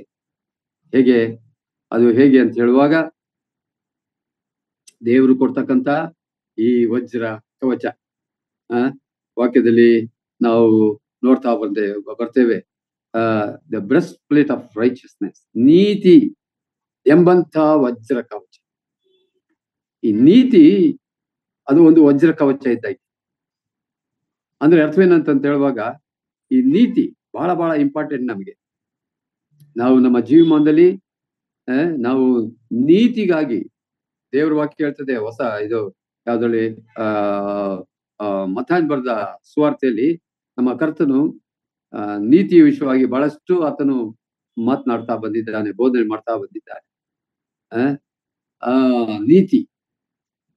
ನೀತಿಯ ನಿಮಿತ್ತವಾಗಿ ಅಂತ ನಾವು ಅನೇಕ ಸಂಗತಿಗಳನ್ನ ನಾವು ಓದ್ತೇವೆ. ಕಷ್ಟಗಳನ್ನ, ಇಕ್ಕಟ್ಟುಗಳನ್ನ, ಬೇರೆ ಬೇರೆ ಸಂಗತಿಗಳನ್ನ ನಾವು ತಾಳಿದ್ರೆ ನಾವು ಧನ್ಯರು ಎಂಬುದಾಗೆಲ್ಲ ನಾವು ಓದ್ತಾ ಬರ್ತೇವೆ. ಸೊ ಆದ್ರಿಂದ ಈ ಮನಸ್ಸು ಬಹಳ ಬಹಳ ಇಂಪಾರ್ಟೆಂಟ್. ಈ ಮನಸ್ಸು ಅದು ಒಂದು ವಜ್ರ ಕವಚನ. ಆದ್ರೆ ವಜ್ರ ಕವಚ, ಅದನ್ನ ಪ್ರೊಟೆಕ್ಟ್ ಮಾಡ್ಬೇಕು ಅಂದ್ರೆ ನಮಗೆ ದೇವರು ಕೊಡುವಂತ ನೀತಿ, ಆ ನೀತಿಯಿಂದ ನಾವು ಅದನ್ನ ಪ್ರೊಟೆಕ್ಟ್ ಮಾಡ್ಬೇಕು. ಆಮೇಲೆ ಮತ್ತೊಂದು ಸಂಗತಿ ಏನಂತ ಹೇಳುವಾಗ, ನಾನು ಆಗ್ಲೇ ಹೇಳ್ತಾ ಬಂದೆ, ಈ ವಜ್ರ ಕವಚ ಅದು ನಮ್ಮ ಎದೆಯನ್ನು ಅದು ಮುಚ್ಚುತ್ತದೆ ಅಂತ ನಾನು ಆಗ್ಲೇ ಹೇಳಿದೆ. ಈ ಎದೆ ಎಲ್ಲಾ ಅನೇಕ ವಿಧವಾದಂತ ಲೌಕಿಕ ವಿಷಯಗಳು, ಕೆಟ್ಟ ಆಲೋಚನೆಗಳು, ಕೆಟ್ಟ ಸಂಗತಿಗಳು, ಕೆಟ್ಟ ಮಾರ್ಗಗಳು, ಅದೆಲ್ಲವನ್ನ ಅದು ಉದ್ಭವ ಮಾಡ್ತದೆ. ಅದನ್ನೆಲ್ಲ ಒಂದು ರೀತಿಯಲ್ಲಿ ತರುವಂತವನು ಸೈತಾನನೇ, ಬೇರೆ ಯಾರು ಇಲ್ಲ. ಅದನ್ನ ಕ್ರಿಯೇಟ್ ಮಾಡುವಂತವನು ಸೈತಾನನೇ. ಎಷ್ಟೋ ಸಾರಿ ನಿರ್ಮಲವಾದ ಮನಸ್ಸು ನಮಗೆ ಬೇಕು ಅಂತ ಪ್ರಾರ್ಥನೆ ಮಾಡ್ತೇವೆ ಅಷ್ಟೇ. ಆದ್ರೆ ಎಷ್ಟೋ ಸಾರಿ ಈ ಶೋಧನೆ ಒಳಗೆ ನಾವು ಬಿದ್ದೋಗ್ತೇವೆ. ಯಾವುದು ಶೋಧನೆ? ಮನಸ್ಸಿನಲ್ಲಿ ಬರ್ತಕ್ಕಂಥ ಎಲ್ಲ ವಿಧವಾದ ಪ್ರಾಪಂಚಿಕವಾದ ವಿಷಯಗಳು, ಅನೇಕ ಆಶೆಗಳು, ದುರಾಶೆಗಳು, ನೋಟಗಳು, ಎಲ್ಲ ಸಂಗತಿಗಳು ಬಂದು ನಮ್ಮ ಹೃದಯವನ್ನ ಕೆಡಿಸಿಬಿಡ್ತದೆ. ಅದರಿಂದ ಹೃದಯವನ್ನ ನಾವು ಈ ನೀತಿ ಎಂಬತಕ್ಕಂತ ಈ ಬ್ರೆಸ್ಟ್ ಪ್ಲೇಟ್ ಇಂದ ನಾವು ಅದನ್ನ ಮುಚ್ಚುವಂಥದ್ದು ಬಹಳ ಅತಿ ಪ್ರಾಮುಖ್ಯವಾದಂತ ಒಂದು ವಿಷಯವಾಗಿರ್ತದೆ. ಈಗ ಇಲ್ಲಿ ನಾವು ನೋಡುವಂತ ಸಂಗತಿ ಏನಂತ ಹೇಳುವಾಗ, ದೇವರು ಕೊಡುವಂತ ಈ ನೀತಿ ಅದು ಬ್ರೆಸ್ಟ್ ಪ್ಲೇಟ್ ಇದ್ದ ಹಾಗೆ, ನಮಗೆ ವಜ್ರ ಕವಚ ಅದು ಇದ್ದ ಹಾಗೆ. ಅದನ್ನ ಯಾವಾಗ್ಲೂ ನಾವು ವೇರ್ ಮಾಡ್ಬೇಕು. ಅದನ್ನ ನಾವು ಯಾವಾಗ್ಲೂ ಅದನ್ನ ಹೊದ್ಕೊಳ್ಬೇಕು, ಅದನ್ನ ಧರಿಸ್ಕೊಳ್ಬೇಕು, ಯಾವಾಗ್ಲೂ ಧರಿಸ್ಕೊಳ್ಬೇಕು. ನಾನು ಒಂದ್ಸರಿ ನಿಮ್ಗೆ ಹೇಳ್ದೆ ಅಂತ ಕಾಣಿಸ್ತದೆ. ಒಬ್ಬ ನನ್ನ ಕಸಿನ್ನ, ಅವನು ಮಿಲಿಟರಿಲಿದ್ದ, ಅವನ ರಜಾ ದಿವಸ ಇತ್ತು, ಅವನ ಹೋಗಿ ನೋಡ್ಕೊಂಡ್ ಬರೋಣ ಅಂತ ಅಲ್ಲಿಗೆ ಹೋದ್ರೆ, ಅವನು ಆ ಮಿಲಿಟರಿ ಡ್ರೆಸ್ ಹಾಕೊಂಡೆ ಮಲ್ಕೊಂಡ್ಬಿಟ್ಟಿದ್ದ. ಶೂ ಬೇರೆ ಹಾಕೊಂಡ್ಬಿಟ್ಟಿದ್ದಾನೆ, ಮಿಲಿಟರಿ ಡ್ರೆಸ್ ಹಾಕೊಂಡ್ಬಿಟ್ಟಿದ್ದಾನೆ, ಶೂನು ಹಾಕೊಂಡ್ಬಿಟ್ಟಿದ್ದಾನೆ, ಒಂದು ಹೆಲ್ಮೆಟ್ ಒಂದು ಹಾಕೊಂಡಿರ್ಲಿಲ್ಲ. ಅವನು ಹಂಗೆ ಮಲ್ಕೊಂಡಿದ್ದಾನೆ. ನಾನು ನಗಾಡ್ಬಿಟ್ಟೆ. ನಾನು ಹೋಗಿ ನೋಡಿ, ಏನಯ್ಯ ನಿಂದು ಈ ತರ ಡ್ರೆಸ್ ಹಾಕೊಂಡು ಮಲ್ಕೊಂಡಿದ್ಯಾ? ಅದು ಅವನು ಹೇಳ್ದ, ಇದು ಕಾನೂನು, ಇದು ಕಡ್ಡಾಯ. ನಮಗೆ ನಾವು 24 hours ನಾವು ಇದನ್ನ ವೇರ್ ಮಾಡಲೇಬೇಕು. ಯಾಕೆಂದ್ರೆ ನಮ್ಮ ದೇಶಕ್ಕೋಸ್ಕರವಾಗಿ ನಾವು ಹೋರಾಡ್ತೇವೆ, ನಾವು ಹೋರಾಟಕ್ಕಾಗಿ ಕರೆದಿದ್ದೇವೆ. ಸೊ ಆದ್ರಿಂದ ಈ ಹೋರಾಟದಲ್ಲಿ ನಮಗೆ ಅಪಾಯ ಉಂಟಾಗದಂತೆ ಸರ್ಕಾರದವರು ನಮಗೇನ್ ಕೊಟ್ಟಿದ್ದಾರೆ ಅದನ್ನೆಲ್ಲ ನಾವು ಧರಿಸಲೇಬೇಕು ಎಂಬುದಾಗಿ ಅವನು ಹೇಳ್ದ. ಆವಾಗ ನನಗೆ ಈ ಸತ್ಯಗಳನ್ನೆಲ್ಲ ಅರ್ಥ ಮಾಡ್ಕೊಳ್ಳಿಕ್ಕೆ ನನಗೆ ಸಾಧ್ಯವಾಯಿತು. ಆದ್ರಿಂದ ಈಗ ಈ ಸೈತಾನು ಯಾವಾಗ್ಲೂ ನಮ್ಮ ಮನಸ್ಸು, ನಮ್ಮ ಹೃದಯ, ನಮ್ಮ ಭಾವನೆಗಳು ಎಲ್ಲದ್ರ ಮೇಲೆ ಅವನು ಆಕ್ರಮಣ ಮಾಡ್ತಲೇ ಇರ್ತಾನೆ. ನಮ್ಮನ್ನ ಫ್ರೀ ಆಗಿ ಅವನು ಬಿಡೋದಿಲ್ಲ. ಸೊ ಅದರಿಂದ ನಾವು ಯಾವಾಗ್ಲೂ ಸುಸಜ್ಜಿತರಾಗಿ ನಾವು ಇರಬೇಕು. ಮತ್ತೆ ಸೈತಾನ ವಿರುದ್ಧವಾಗಿ ನಾವು ಹೋರಾಡಬೇಕು. ಜಾಗರೂಕರವಾಗಿ ನಾವು ವಜ್ರ ಕವಚವನ್ನ ನಾವು ಧರಿಸಿಕೊಳ್ಳಲೇಬೇಕು. ಈ ವಜ್ರ ಕವಚ ಈ ದೇವರ ನೀತಿ. ಈಗ ದೇವರ ನೀತಿ ಅಂತ ಹೇಳುವಾಗ ಸಾಮಾನ್ಯವಾಗಿ ದೇವರ ವಾಕ್ಯದಲ್ಲಿ ನಾವು ವಿಷಯಗಳನ್ನೆಲ್ಲ ನಾವು ನೋಡ್ತೇವೆ, ನಿಜ. ಬಟ್ ಅದು ಸಾಲದು. ದೇವರ ವಾಕ್ಯದಿಂದ ನಾವು ಕಲಿಯುವಂತ ನೀತಿ ವಿಷಯ ಅದು ಕೇಳಲೇಬೇಕು, ಆದ್ರೆ ಅದು ಸಾಲದು. ಅದರ ಜೊತೆಯಲ್ಲಿ ನಾವು ಈ ನೀತಿಯನ್ನ ನಮ್ಮ ಅನುದಿನದ ಜೀವಿತದಲ್ಲಿ ಪ್ರಾಯೋಗಿಕವಾಗಿ ಅಳವಡಿಸಿಕೊಳ್ಳಬೇಕು. ಪ್ರಾಯೋಗಿಕವಾದಂತ ನೀತಿ, ಇದನ್ನ ನಾವು ಧರಿಸ್ಕೊಳ್ಬೇಕು, ಇದನ್ನ ಅನುಸರಿಸ್ಬೇಕು. ಪ್ರಾಕ್ಟಿಕಲ್ ಏನಪ್ಪಾ ಅಂದ್ರೆ ರೈಚಸ್ನೆಸ್ ಅಂತ ಹೇಳ್ಬೋದು. ಅದಕ್ಕೆ ಒಂದು practical righteousness, not only theoretical. ಬರೀ ಥಿಯರಿಟಿಕಲ್ ಇದ್ರೆ ಪ್ರಯೋಜನ ಇಲ್ಲ. ಒಬ್ರು ಹೀಗೆ ಹೇಳ್ತಾರೆ, ಥಿಯರಿ ಬೇಕು ನಿಜ, ಆದ್ರೆ ಥಿಯರಿ ಒಂದು 10% ಅಷ್ಟೇ, ಇನ್ನು ಬಾಕಿ 90% ಪ್ರಾಕ್ಟಿಕಲ್ ಬೇಕು. ನಮ್ಮ ಆತ್ಮಿಕ ಜೀವಿತದಲ್ಲೂ ಅಷ್ಟೇ. ನಾವು ಬರೀ ಬಾಯಿ ಮಾತಿನವರು ಆಗಿರದೆ ನಾವು ನಡೆಯುವಂತವರಾಗಿರ್ಬೇಕು. ದೇವರ ಮಾರ್ಗದಲ್ಲಿ ನಾವು ನಡೆಯುವಂತವರಾಗಿರ್ಬೇಕು. ನೀತಿಯನ್ನು ಅನುಸರಿಸಿ ನಡೆಯುವಂತವರು ನಾವಾಗಿರಬೇಕು. ಪ್ರಾಕ್ಟಿಕಲ್ ಇದು ಬಹಳ ಅತಿ ಪ್ರಾಮುಖ್ಯವಾದಂತ ಒಂದು ವಿಷಯ ಇದು ಆಗಿರ್ತದೆ. ಆದ್ರಿಂದ ಈ ನೀತಿ ನಮಗೆ ಬಹಳ ಬಹಳ ಅತಿ ಅವಶ್ಯ. ದೇವರು ಕೊಡುವಂತ ನೀತಿ, ಈ ನೀತಿಯನ್ನ ಕಾಪಾಡ್ಕೊಳ್ಳಿಕ್ಕೆ ನಾವು ದೇವರು ಕೊಡ್ತಕ್ಕಂಥ ವಜ್ರ ಕವಚ, ಪರಲೋಕದ ವಜ್ರ ಕವಚ, ಕರ್ತನು ಕೊಡುವಂತ ವಜ್ರ ಕವಚ, ಇದನ್ನ ನಾವು ಯಾವಾಗಲೂ ಧರಿಸ್ಬೇಕು. ಮತ್ತೆ ನಾವು ಹೋರಾಡುವಂತವರು ನಾವು ಆಗಿರ್ತೇವೆ. ಸೊ ಆದ್ರಿಂದ ನಮಗೆ ಇದು ಅತಿ ಪ್ರಾಮುಖ್ಯವಾದಂತ ಒಂದು ವಿಷಯ ಇದು ಆಗಿರ್ತದೆ.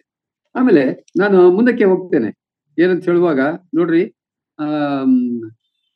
13ನೇ ವಚನದಲ್ಲಿ ನಾವು ಓದ್ತೇವೆ, ಎಫೆಸ 6:13 ನಾವು ಆದ್ರಿಂದ ಕಠಿಣ ಯುದ್ಧವು ನಡೆಯುವ ದಿವಸದಲ್ಲಿ ಆ ವೈರಿಗಳನ್ನು ಎದುರಿಸುವುದಕ್ಕೂ, ನೋಡ್ರಿ, ಆ ವೈರಿಗಳನ್ನು ಎದುರಿಸುವುದಕ್ಕೂ ಮಾಡಬೇಕಾದ್ದೆಲ್ಲವನ್ನು ಮಾಡಿ ಜಯಶಾಲಿಗಳಾಗಿ ನಿಲ್ಲುವುದಕ್ಕೂ ಶಕ್ತರಾಗುವಂತೆ ದೇವರು ದಯಪಾಲಿಸಿರುವ ಸರ್ವಾಯುಧಗಳನ್ನ ತೆಗೆದುಕೊಳ್ಳಿರಿ. ಮೊದಲನೇದಾಗಿ ನಾವು ನೋಡಿದ್ದು ಸತ್ಯವೆಂಬಂತ ನಡುಕಟ್ಟು, ಸತ್ಯ ಮತ್ತೆ ನಡುಕಟ್ಟು, ಬೆಲ್ಟ್ ಆಫ್ ಟ್ರೂತ್. ಆಮೇಲೆ ನೀತಿ ಎಂಬಂತ ವಜ್ರ ಕವಚ. ಇಲ್ಲಿ ನಾವು ನೋಡಿದ್ದು ಏನದು ವಾಕ್ಯದಲ್ಲಿ ಈಗ ನಾವು ನೋಡಿದಂತ ಭಾಗ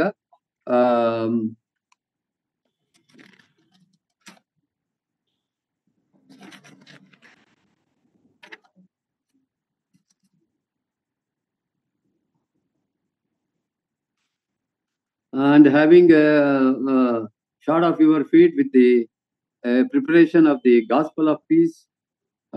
ಅಲ್ಲ, ಇಲ್ಲಿ ಸೆಕೆಂಡ್ 2ನೇ ವರ್ಷದಲ್ಲಿ ನಾವು ನೋಡ್ತೇವೆ. and having put on the breastplate of righteousness. ಅದನ್ನು ಯಾವಾಗಲೂ ನಾವು ಧರಿಸಿಕೊಂಡಂತವರು ನಾವು ಆಗಿರ್ಬೇಕು. ಇದು ಬಹಳ ಬಹಳ ಪ್ರಾಮುಖ್ಯವಾದಂತ ಒಂದು ವಿಷಯವಾಗಿರ್ತದೆ. ಬ್ರೆಸ್ಟ್ಪ್ಲೇಟ್ ಯಾರು ಅದನ್ನ ಧರಿಸ್ಕೊಳ್ಳದಿಲ್ವೋ ಅವನ ಅಪಾಯಕ್ಕೆ ಸಿಗಾಕೊಳ್ತಾನೆ. ಒಂದು ವೇಳೆ ಅವನ ಮರಣಕ್ಕೂ ಕೂಡ ತುತ್ತಾಗಬಹುದು. ಈಗ 3ನೇ ವಿಷಯಕ್ಕೆ ನಾನು ಬರ್ತೇನೆ. 3ನೇ ವಿಷಯ ಯಾವುದು ಅಂತ ಹೇಳುವಾಗ ಇಲ್ಲಿ 14ನೇ ವಚನದಲ್ಲಿ ನಾವು ಹೀಗೆ ಓದ್ತೇವೆ. ಏನಂತ ಹೇಳುವಾಗ, ದೇವರು ದಯಪಾಲಿಸಿರುವ ಸರ್ವಾಯುಧಗಳನ್ನು ತೆಗೆದುಕೊಳ್ಳಿರಿ, ಸತ್ಯವೆಂಬಂತ ನಡುಕಟ್ಟನ್ನು ಕಟ್ಟಿಕೊಂಡು ನೀತಿ ಎಂಬ ವಜ್ರ ಕವಚವನ್ನು ಧರಿಸಿಕೊಂಡು, ಆಮೇಲೆ 3ನೇದಾಗಿ ಸಮಾಧಾನದ ವಿಷಯವಾದ ಸುವಾರ್ತೆಯನ್ನು ತಿಳಿಸುವುದರಲ್ಲಿ ಸಿದ್ಧವಾದ ಮನಸ್ಸೆಂಬ ಕೆರಗಳನ್ನು ಮೆಟ್ಟಿಕೊಂಡು ನಿಲ್ಲಿರಿ. ಇದು ಬಹಳ ಗಂಭೀರವಾದಂತ ಒಂದು ವಿಷಯ, ಬಹಳ ಆಳವಾದ ಆತ್ಮೀಕವಾದಂತ ಎಚ್ಚರಿಕೆಯನ್ನು ಕೊಡ್ತದೆ, ನಮ್ಮನ್ನು ಗದರಿಸ್ತದೆ ಮತ್ತು ನಮ್ಮನ್ನು ಎಚ್ಚರಿಸ್ತದೆ. ಈ ವಾಕ್ಯ ಏನಂತೆ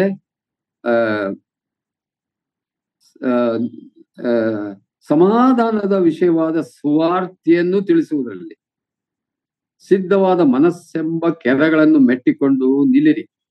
ನೋಡಿ, ಇಲ್ಲಿ ಮೊದಲನೇದಾಗಿ ಸಮಾಧಾನ ವಿಷಯದಲ್ಲಿ ನಾವು ಓದ್ತೇವೆ ಪೀಸ್. ಇವತ್ತು ದೇವರು ನಮಗೆ ಕ್ರಿಸ್ತನಲ್ಲಿ ಸಮಾಧಾನವನ್ನು ಕೊಟ್ಟಿದ್ದಾನೆ. ಆ ಸಮಾಧಾನ ನಮ್ಮ ಹೃದಯದಲ್ಲಿ ಅದು ನೆಲೆಸಿದೆ. ವಾಕ್ಯದಲ್ಲಿ ನಾವು ಓದ್ತೇವಲ್ಲ, ರೋಮಾಪುರದವರಿಗೆ ಬರೆದ ಪತ್ರಿಕೆ 5ನೇ ಅಧ್ಯಾಯದಲ್ಲಿ ನಾವು ಅದನ್ನ ಓದ್ತೇವೆ. ರೋಮ 5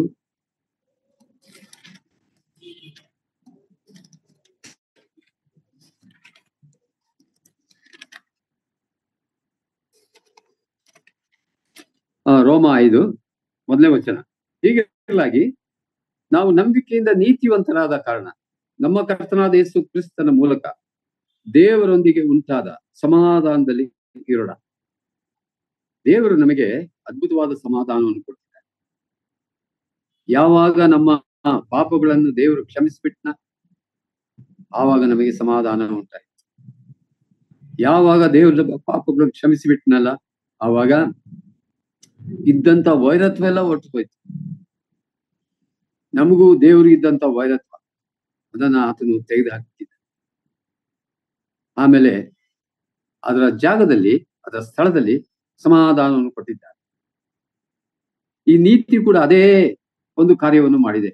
ನಾವು ನೀತಿ ವಿಷಯವಾಗಿ ನಾವು ಓದ್ತಾ ಬಂದಿದ್ದೇವೆ, ಸ್ಟಡಿ ಮಾಡ್ತಾ ಬಂದಿದ್ದೇವೆ.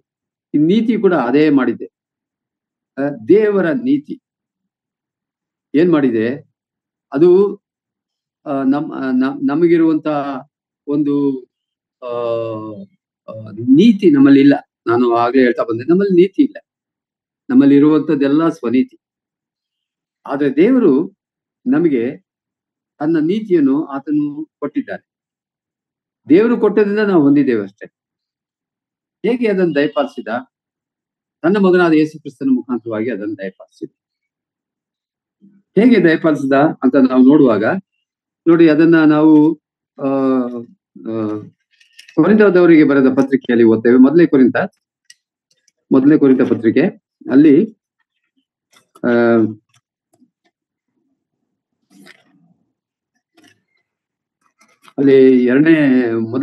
ಮೊದಲನೇ ಮೊದಲನೇ ಅಧ್ಯಾಯ, ಮೊದಲನೇ ಕೊರಿಂಥ ಪತ್ರಿಕೆ 1ನೇ ಅಧ್ಯಾಯ ಮತ್ತು 30ನೇ ವಚನ ನೋಡ್ರಿ. 30ನೇ ವಚನ, ನೀವು ಕ್ರಿಸ್ತ ಯೇಸುವಿನಲ್ಲಿರುವುದು ಆತನಿಂದಲೇ. ಕ್ರಿಸ್ತ ಯೇಸುವು ನಮಗೆ, ನೋಡ್ರಿ ಗಮನಿಸ್ರಿ ವಾಕ್ಯನ, ಕ್ರಿಸ್ತ ಯೇಸುವು ನಮಗೆ ದೇವರ ಕಡೆಯಿಂದ ಜ್ಞಾನವು, ನೀತಿ, ಶುದ್ಧೀಕರಣ, ವಿಮೋಚನೆಗಳಿಗೆ ಕಾರಣನೂ ಆದನು. ಯೇಸು ಕ್ರಿಸ್ತನ ಮುಖಾಂತರವಾಗಿ ಬರೇ ನಮಗೆ ಸಮಾಧಾನ ಮಾತ್ರ ಸಿಕ್ಕಿಲ್ಲ, ಸಮಾಧಾನ ಜೊತೆಯಲ್ಲಿ ಪಾಪಗಳನ್ನ ಆತನು ಕ್ಷಮಿಸಿ ಬಿಟ್ಟಿದ್ದಾನೆ, ನಿಜ, ಮತ್ತೆ ಸಮಾಧಾನವನ್ನು ಕೊಟ್ಟಿದ್ದಾನೆ. ಆಮೇಲೆ ಇಲ್ಲಿ ವಾಕ್ಯದಲ್ಲಿ ನಾವು ನೋಡ್ತೇವೆ, ಆತನು ಒಂದು ಅದ್ಭುತವಾದ ಕೆಲಸವನ್ನು ಮಾಡಿದ್ದಾನೆ. ಒಬ್ಬ ಪಾಪಿ ದೇವ್ರ ಕಡೆಗೆ ತಿರುಗಿಕೊಂಡು ಯೇಸು ಕ್ರಿಸ್ತನ ಮೇಲೆ ನಂಬಿಕೆ ಇಟ್ಟಾಗ ಆತನು ನಮ್ಮ ಸ್ಥಾನವನ್ನ ಬದಲಾವಣೆ ಮಾಡಿ, ನಮ್ಮ ಸ್ಥಾನ ಏನು, ನಮ್ಮ ಸ್ಥಾನ ಯಾವುದಾಗಿತ್ತು? ನಾವು ಈ ಲೋಕದಲ್ಲಿದ್ದೇವೆ, ನಿಜ, ಒಳ್ಳೇದು. ಆದ್ರೆ ಒಂದು ವಿಷಯ ಏನಂತ ಹೇಳುವಾಗ, ಕ್ರಿಸ್ತನಲ್ಲಿ ನಾವು ನಂಬಿಕೆ ಇಟ್ಟಾಗ ದೇವರು ನಮ್ಮನ್ನ ತೆಗೆದು ಕ್ರಿಸ್ತನೊಳಗೆ ಹಾಕ್ಬಿಟ್ಟಿದ್ದಾನೆ. ನೋಡ್ರಿ, ಅದೇ ಇಲ್ಲಿ ವಾಕ್ಯ ಹೇಳುವಂತಹ ಮಾತು. ನೀವು ಕ್ರಿಸ್ತ ಯೇಸುವಿನಲ್ಲಿ ಇರುವುದು. ನೋಡಿದ್ರ, ಇವಾಗ ನಾವ್ ಎಲ್ಲಿದ್ದೇವೆ? ಈ ಭೂಮಿಯಲ್ಲಿದ್ದೇವೆ, ನಿಜ. ಬೆಂಗಳೂರು ಪಟ್ಟಣದಲ್ಲಿ ಇದ್ದೇವೆ, ನಿಜ. ಆದ್ರೆ ಯಥಾರ್ಥವಾಗಿ ನಿಜವಾಗಿ ಎಲ್ಲಿದ್ದೇವಪ್ಪ? ಕ್ರಿಸ್ತನಲ್ಲಿದ್ದೇವೆ. ಆದ್ರೆ ಬಹಳ ಗಂಭೀರವಾದ ಸಂಗತಿ ಅಂದ್ರೆ, ನೀವು ಕ್ರಿಸ್ತ ಯೇಸುವಿನಲ್ಲಿ ಇರುವುದು ಆತನಿಂದಲೇ. ಅಂದ್ರೆ ಅರ್ಥವೇನೆಂದ್ರೆ, ದೇವರು ನಮ್ಮನ್ನ ಸ್ಥಾನ ಪಲ್ಲಟ ಮಾಡಿಬಿಟ್ಟಿದ್ದಾನೆ, ನಮ್ಮನ್ನ ತೆಗೆದು ಕ್ರಿಸ್ತನಲ್ಲಿ ನಮ್ಮನ್ನು ಇಟ್ಬಿಟ್ಟಿದ್ದಾರೆ. ಅಂದ್ರೆ ಅರ್ಥವೇನೆಂದ್ರೆ, ನಮ್ಮ ಜೀವಮಾನ ಕ್ರಿಸ್ತನು ನಮ್ಮನ್ನ ಆವರಿಸ್ಕೊಂಡ್ಬಿಟ್ಟಿದ್ದಾನೆ. ಇವತ್ತು ಸೈತಾನ ನಮ್ಮ ಮೇಲೆ ಆಕ್ರಮಣ ಮಾಡ್ಲಿಕ್ಕೆ ಆಗುದಿಲ್ಲ, ಆಕ್ರಮಣ ಮಾಡ್ಲಿಕ್ಕೆ ಆಗುದಿಲ್ಲ. ಯಾಕೆ ಅಂತ ಹೇಳುವಾಗ, ಕ್ರಿಸ್ತನು ನಮ್ಮನ್ನ ಆವರಿಸಿಬಿಟ್ಟಿದ್ದಾರೆ. ಆಮೇಲೆ ಇಲ್ಲಿ ನೀವು ಕ್ರಿಸ್ತ ಯೇಸುವಿನಲ್ಲಿರುವುದು ಆತನಿಂದಲೇ. ಕ್ರಿಸ್ತ ಯೇಸು ನಮಗೆ, ನೋಡಿ ವಾಕ್ಯ, ದೇವರ ಕಡೆಯಿಂದ ಜ್ಞಾನ, ನೀತಿ, ಬಹಳ ವಿಶೇಷವಾದ ಸಂಗತಿ, ನೀತಿ. ಯೇಸು ಕ್ರಿಸ್ತನು ದೇವರ ಕಡೆಯಿಂದ ನಮಗೆ ನೀತಿಯಾಗಿದ್ದ. ಈ ನೀತಿಯನ್ನು ಹೊಂದಲಿಕ್ಕೆ ಏನೆಲ್ಲ ಪಲ್ಟಿ ಹೊಡೆದು ನಮ್ಗೆ ಈ ನೀತಿ ದೊರಕುವುದಿಲ್ಲ. ಆ ನೀತಿ ಯೇಸು ಕ್ರಿಸ್ತನ ನಂಬುವುದರಿಂದ ಮಾತ್ರ ನಮಗೆ ದೊರಕುತ್ತದೆ. ಆ ನಂಬುವುದರಿಂದ ದೇವರು ಏನ್ ಮಾಡ್ತಾನೆ ಅಂದ್ರೆ, ನಮಗೆ ಕ್ರಿಸ್ತನ ನೀತಿಯನ್ನ ನಮ್ಮ ಹೃದಯದಲ್ಲಿ ಅದನ್ನ ಏನ್ ಮಾಡ್ಬಿಟ್ಟಿದ್ದಾರೆ ಅಂದ್ರೆ ತುಂಬಿಟ್ಟಿದ್ದಾನೆ. ನಮ್ಮ ಹೃದಯದಲ್ಲಿ ಕ್ರಿಸ್ತನ ನೀತಿಯನ್ನ ತುಂಬಿಟ್ಟಿದ್ದಾರೆ. ನೋಡಿ, ಒಂದು ಸಾರಿ ನಾವು ದೇವರ ಕಡೆ ತಿಳ್ಕೊಂಡು ದೇವರ ಮೇಲೆ, ಕ್ರಿಸ್ತನ ಮೇಲೆ ನಂಬಿಕೆ ಇಟ್ಟಾಗ ಏನಾಯ್ತು? ನಾವು ದೇವರ ಮಕ್ಕಳಾದೆವು, ನಮ್ಮ ಪಾಪಗಳನ್ನ ದೇವರು ಕ್ಷಮಿಸಿಬಿಟ್ಟ, ನಿಜ. ಆದ್ರೆ ಆ ಸ್ಥಾನ ಇದೆಯಲ್ಲ, ಆ ಹೃದಯ ಇದೆಯಲ್ಲ, ಆ ಹೃದಯದಲ್ಲಿ ದೇವರು ಮತ್ತೊಂದು ಕಾರ್ಯವನ್ನು ಮಾಡ್ತಾನೆ ಅಂತಂದ್ರೆ, ಕ್ರಿಸ್ತನ ನೀತಿಯನ್ನ ನಮ್ಮ ಹೃದಯದೊಳಗೆ ಅದನ್ನ ತುಂಬಿಡ್ತಾನೆ.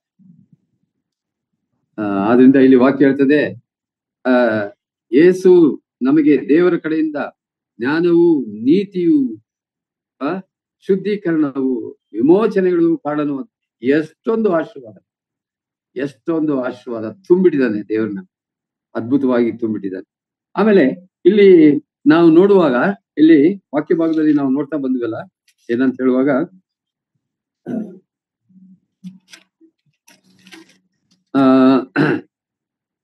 ಸತ್ಯವೆಂಬಂತ ನಡುಕಟ್ಟು ಕಟ್ಟಿಕೊಂಡು ನೀತಿ ಎಂಬಂತ ವಜ್ರ ಕವಚವನ್ನು ಧರಿಸಿಕೊಳ್ರಿ. ನೀತಿ ಎಂಬಂತ ವಜ್ರ ಕವಚ. ಈಗ ಕ್ರಿಸ್ತನ ನೀತಿ ನಮಗೆ ಅದು ಉಚಿತವಾಗಿ ಕೊಡಲ್ಪಟ್ಟಿದೆ, ನಮಗೆ ಅದು ವರ್ಗಾವಣೆ ಆಗ್ಬಿಟ್ಟಿದೆ. ಅಂದ್ರೆ ನಮ್ಮ ಲೆಕ್ಕಕ್ಕೆ ದೇವರು ಕ್ರಿಸ್ತನ ನೀತಿಯನ್ನ ತುಂಬಿಟ್ಟಿದ್ದಾರೆ. ಆದ್ರಿಂದಲೇ ನಾವು ನೀತಿವಂತರಾದ. ಬಹಳ ಅದ್ಭುತವಾದ ಸಂಗತಿ ಇದು, ದೇವರು ಮಾಡಿರುವಂತಹ ಕಾರ್ಯ. ಆಮೇಲೆ ಇಲ್ಲಿ ನಾವು ನೋಡ್ತೇವೆ ಏನಂತ ಹೇಳುವಾಗ, ಸಮಾಧಾನದ ವಿಷಯವಾದ ಸುವಾರ್ತೆಯನ್ನು ತಿಳಿಸುವುದರಲ್ಲಿ ಸಿದ್ಧವಾದ ಮನಸ್ಸೆಂಬ ಕೆರೆಗಳನ್ನು ಧರಿಸಿಕೊಂಡು ನಿಲ್ಲಿರಿ. ಇದರಲ್ಲಿ ನಾನು ಆಗ್ಲೇ ಹೇಳ್ತಾ ಬಂದೆ, ಈ ಒಂದೇ ಒಂದು ವಚನದಲ್ಲಿ ಬಹಳಷ್ಟು ವಿಶೇಷವಾದಂತಹ ಆಶೀರ್ವಾದಗಳಿದೆ. ತುಂಬಿದೆ.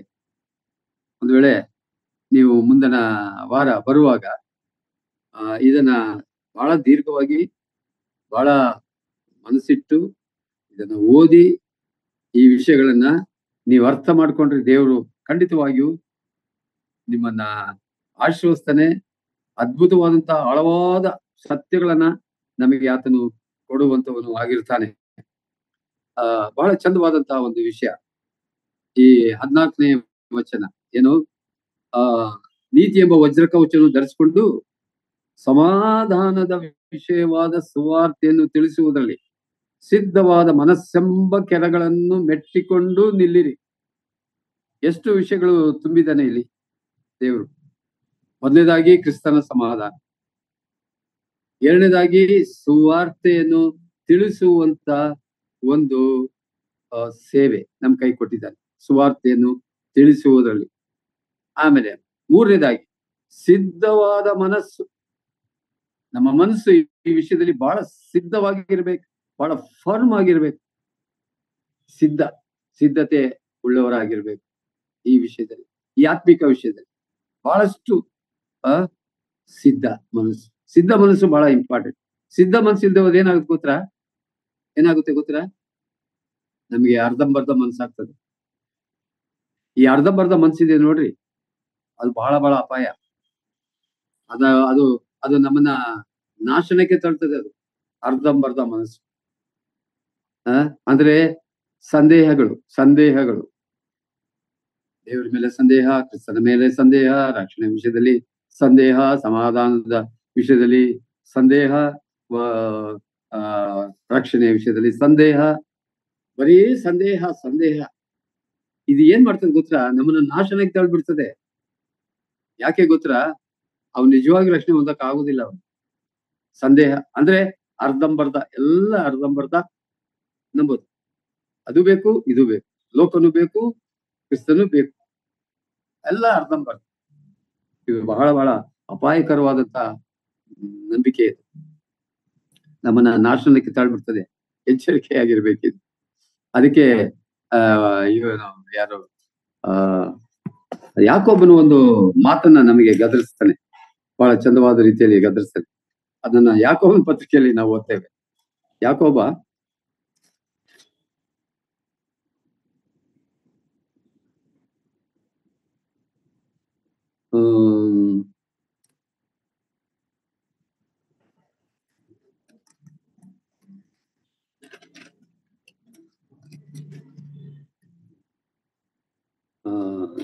ಸರಿ, ಯಾಕೋಬನ ಪತ್ರಿಕೆ ನೋಡ್ತೀನಿ. ಸಾರಿ, ನಾನು ಇನ್ನೊಂದು ಪತ್ರಿಕೆ ತಿಳ್ಕೊಂಡಿದ್ದೀನಿ.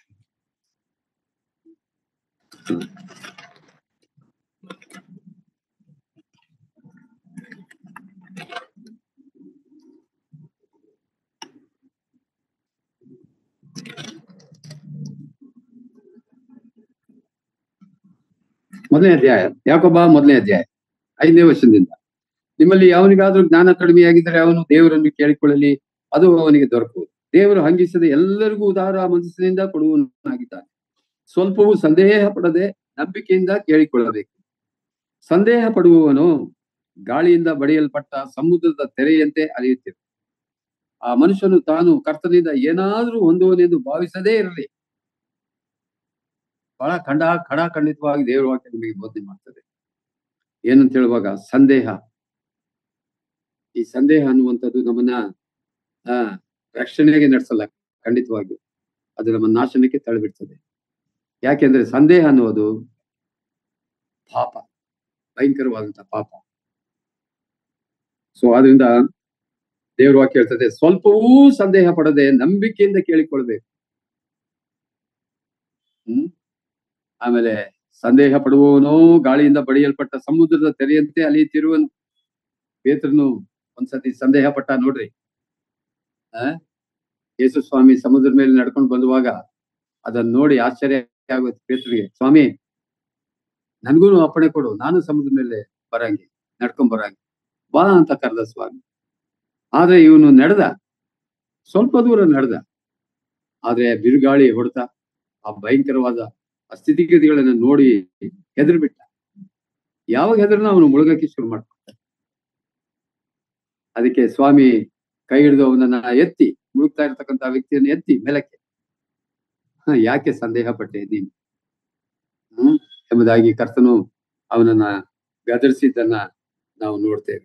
ಆಮೇಲೆ ಇಲ್ಲಿ ನಾವು ನೋಡ್ತೇವೆ ಈ ಸಂದೇಹ 8ನೇ ವಚನದಲ್ಲಿ, ಯಾಕೋಬ 1:8, ಅವನು 2 ಮನಸ್ಸುಳ್ಳವನು, ತನ್ನ ನಡತೆಯಲ್ಲೆಲ್ಲ ಚಂಚಲನೂ ಆಗಿದ್ದಾನೆ, ಅವನು ಸ್ಥಿರವಾದ ಮನಸ್ಸೇ. ಒಬ್ಬ ಮನುಷ್ಯನ ರಕ್ಷಣೆ ಹೊಂದಬೇಕಾದ್ರೆ ಅವನು ಸ್ಥಿರವಾದ ಮನಸ್ಸು ಬೇಕು. ಇದು ಬಹಳ ಬಹಳ ಪ್ರಾಮುಖ್ಯ. ಅವನು 2 ಮನಸ್ಸುಳ್ಳವನಾಗಿರಬಾರ್ದು. 2 ಮನಸ್ಸುಳ್ಳಂತ ಸಂಗತಿ ಇಸ್ರಾಯೇಲರು ಕೂಡ ಅವ್ರ ಜೀವಮಾನದಲ್ಲಿ ಏನ್ ಮಾಡ್ಕೊಂಡ್ರು ನೋಡ್ರಿ. ಇಬ್ರಿಯ ಪತ್ರಿಕೆಯಲ್ಲಿ ನಾವು ಅದನ್ನು ಓದ್ತೇವೆ. ಇಬ್ರಿಯರಿಗೆ ಬರೆದ ಪತ್ರಿಕೆಯಲ್ಲಿ 3ನೇ ಅಧ್ಯಾಯ ಅಲ್ಲಿ ಏನು ನಡೀತು ನೋಡ್ರಿ. ಇಬ್ರಿಯರಿಗೆ ಬರೆದ ಪತ್ರಿಕೆ 3ನೇ ಅಧ್ಯಾಯ 12ನೇ ವಚನ, ಸಹೋದರರೇ ನೋಡಿಕೊಳ್ಳಿರಿ, ಜೀವ ಸ್ವರೂಪನಾದ ದೇವರನ್ನು ಬಿಟ್ಟು ಹೋಗುವ ಅಪನಂಬಿಕೆಯುಳ್ಳ ಕೆಟ್ಟ ಹೃದಯವು ನಿಮ್ಮೊಳಗೆ ಯಾವನಲ್ಲಿಯೂ ಇರಬಾರದು. ಅಪನಂಬಿಕೆ ಅನ್ನುವಂಥದ್ದು ಎಷ್ಟು ಕೆಟ್ಟದ್ದು, ಅದು ಕೆಟ್ಟ ಹೃದಯ. ಸೊ ನಾನು ಇಲ್ಲಿಗೆ ನಿಲ್ಲಿಸ್ತೇನೆ. ದೇವಚಿತ್ತವಾದ್ರೆ ಮುಂದೆ ನಾನು ಮುಂದುವರಿಸ್ತೇನೆ. ಬಹಳ ಅದ್ಭುತವಾದಂತ ವಿಷಯಗಳನ್ನ ನಾವು ನೋಡ್ತಾ ಬರ್ತಾ ಇದ್ದೇವೆ. ವಾಕ್ಯದಲ್ಲಿ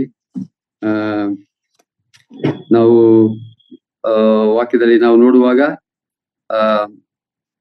ಆ ವೈರಿಗಳನ್ನು ಎದುರಿಸಿ ನಿಲ್ಲುವುದಕ್ಕೆ ಮಾಡಬೇಕಾದೆಲ್ಲವನ್ನು ಮಾಡಿ ಜಯಶಾಲಿಗಳಾಗಿ ನಿಲ್ಲುವುದಕ್ಕೂ ಶಕ್ತರಾಗುವಂತೆ ದೇವರು ದಯಪಾಲಿಸಿರುವ ಸರ್ವಾಯುಧಗಳನ್ನು ಧರಿಸಿಕೊಳ್ಳಿರಿ. ಸತ್ಯವೆಂಬ ನಡುಕಟ್ಟನ್ನು ಕಟ್ಟಿಕೊಂಡು ನೀತಿ ಎಂಬ ವಜ್ರ ಕವಚವನ್ನು ಧರಿಸಿಕೊಂಡು ಸಮಾಧಾನದ ವಿಷಯವಾದ ಸುವಾರ್ತೆಯನ್ನು ತಿಳಿಸುವುದರಲ್ಲಿ ಸಿದ್ಧವಾದ ಮನಸ್ಸೆಂಬ ಕೆರಗಳನ್ನು, ಇದನ್ನ ದೇವಚಿತ್ತವಾದ್ರೆ ಮುಂದಿನ ವಾರ ಇದನ್ನ ಸ್ವಲ್ಪ ವಿವರಿಸಿ ನಾನು ಮುಂದಕ್ಕೆ ಹೋಗ್ತೇನೆ. ದೇವರು ಈ ವಾಕ್ಯ ಭಾಗವನ್ನ ಆಶೀರ್ವದಿಸಲಿ. ಆಮೇಲೆ